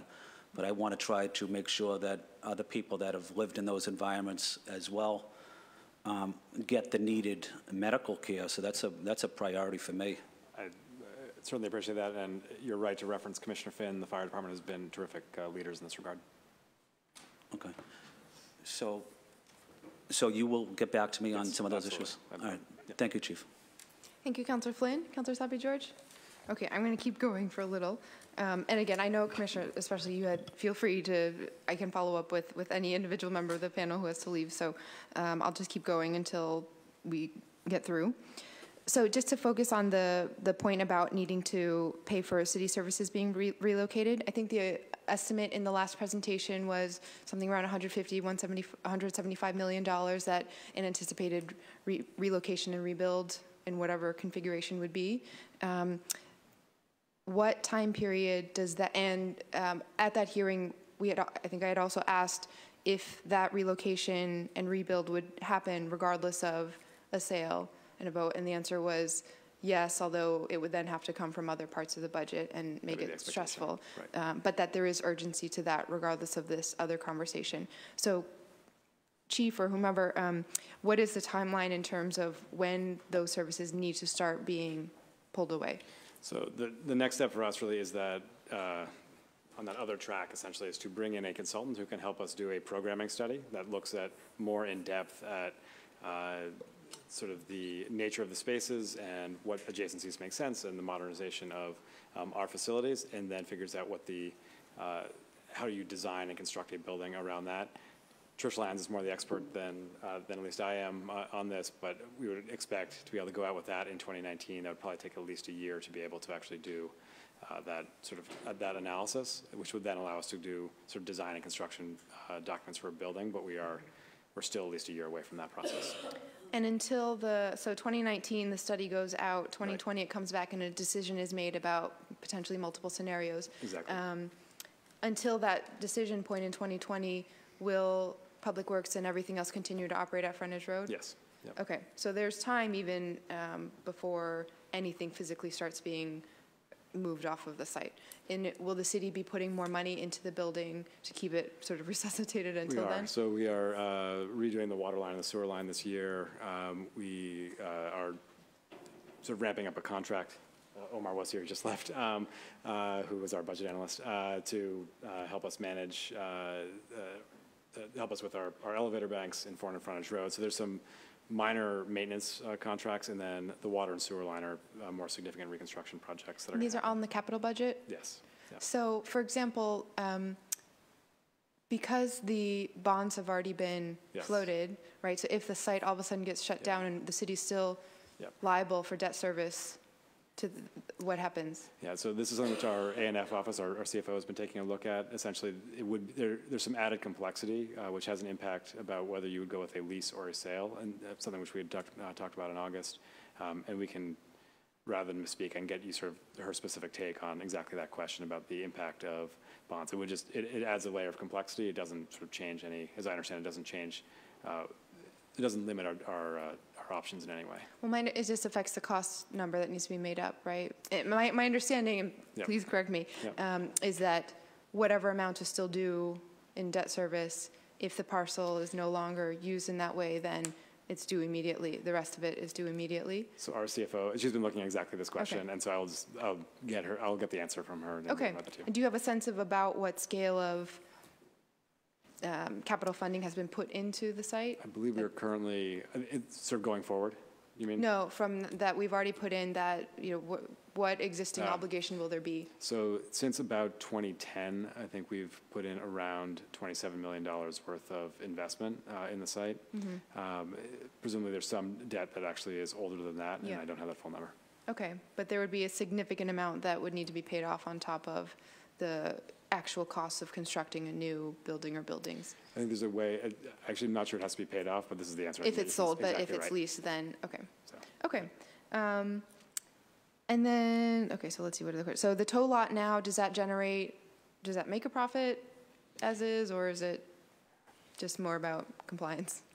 I mean, the intent is compliance. I would imagine certainly when you look at both parking tickets and tow fees, certainly that is revenue which is beyond actually the size of the Transportation Department's budget. Okay. But I don't know the breakdown between fees, between parking tickets and tow fees. It is revenue positive for the site in general. You could say that out of the site, all of the enforcement officers, the enforcement function, and the boot and tow, upwards of $60 million is generated from that site. But it's sounding like you're not necessarily, that you're considering even potentially getting rid of or shrinking the number of spaces available to tow cars to, regardless of what that might mean for revenue. Go ahead, I'm sorry. Oh, go ahead. One option, I mean, you could think about a different way of stowing towed cars. So there are sort of structured parking solutions that are more about, that don't require sort of as significant spaces and have much smaller footprints that we could take a look at. Right. Okay. And then in terms of the larger Woodette Circle conversation, has the city had conversations with MassDOT about these plans and about their plans for the rail yard, what might happen, especially with potential South Station expansion still floating out there? Yeah. So we certainly had some layover conversations over time. They're aware of our work on this site, but we haven't sort of talked about this as sort of and how that would connect with South Station expansion or layover needs or anything like that. Have they been engaged in specific, so they've been part of conversations about the city's plans, and would it affect what they do at all? They were engaged, and they were engaged during the IB 2030 process. The plans that they have proposed currently take into account that we currently have uses on the site and have worked around those uses. I can't speak to whether or not they would have any evolution or future change of those plans. Okay. Let's see, what else do I have? Has the city done any sort of analysis of not just the cost of the relocation and sort of direct costs, but the economic benefits of flood prevention that we would potentially see from the site, or stormwater management, or sort of costs avoided for evacuation, et cetera, that kind of climate protection type value?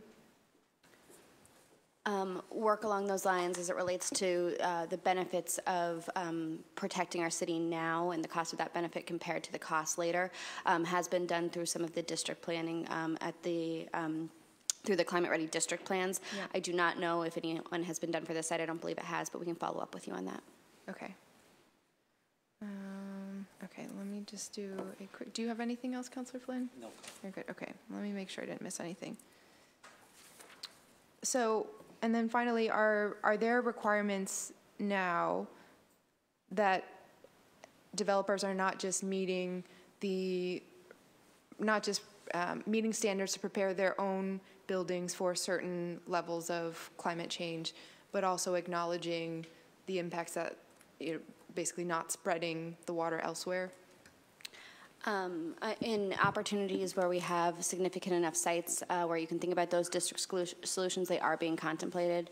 A good example of that would be the current process that's ongoing at Suffolk Downs that is a district scale type project that is certainly contemplating what can be done as it relates to water retention, stormwater retention, and ultimately resiliency related to sea level rise on that site that then protects the broader East Boston neighborhood.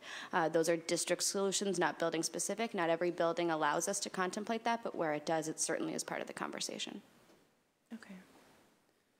Okay, so I guess just to summarize, and please I'm just saying this to ask if you'll confirm my understanding of the conversation today, that first, there is urgency to move the city services portion, but that the earliest that would even begin to happen is 2020, and that would happen regardless of anything else, that regardless of what the site becomes, that would need to happen, and it becomes a matter of the city absorbing the 150 to 175 million on the capital budget some way.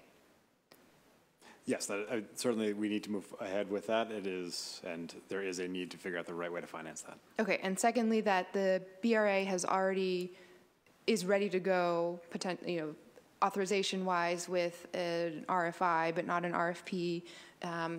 That do you have a draft already? But it's not, the content hasn't necessarily been created, and the conversation now is the agency and the administration willing to engage in a mini planning process to inform, I'll say a public process to inform the RFI before it goes out. And then finally, what I would want to follow up on is whether there is an opportunity to talk seriously about the council having an additional opportunity to weigh in. And I know we have opportunities to weigh in at every BPDA board meeting, et cetera, but another vote sometime further down in the process. Can I just one note on that? I do think there is a difference between, a very specific difference related to the work that we're doing between Winthrop Square and this particular project, and that is because our ability to actually sort of relocate city services is something which inherently you guys are going to be voting on in the capital budget. So in many ways there is another voting opportunity on this particular, that's very much related to this particular thing. I realize it's not specifically what you're saying, but I just want to point out that that is a way in which this process and what we're looking at is actually very different from Winthrop Square. Yeah, I mean, I appreciate that, and I will remember that come budget time, but I think it's difficult. It's always hard on the council because we don't have the ability to make any specific changes to the budget, that it's hard to threaten the 99% else that we would want to support in the budget for one minor quibble, that when we have the opportunity to separate something out, especially something as significant as this, it's different. Okay, so anything else from my two very patient colleagues? Councilor Sabi George, you're good? Okay. We did not have any further public testimony. Is that correct? Is anyone else from the audience who was not signed up moved to say something or chime in?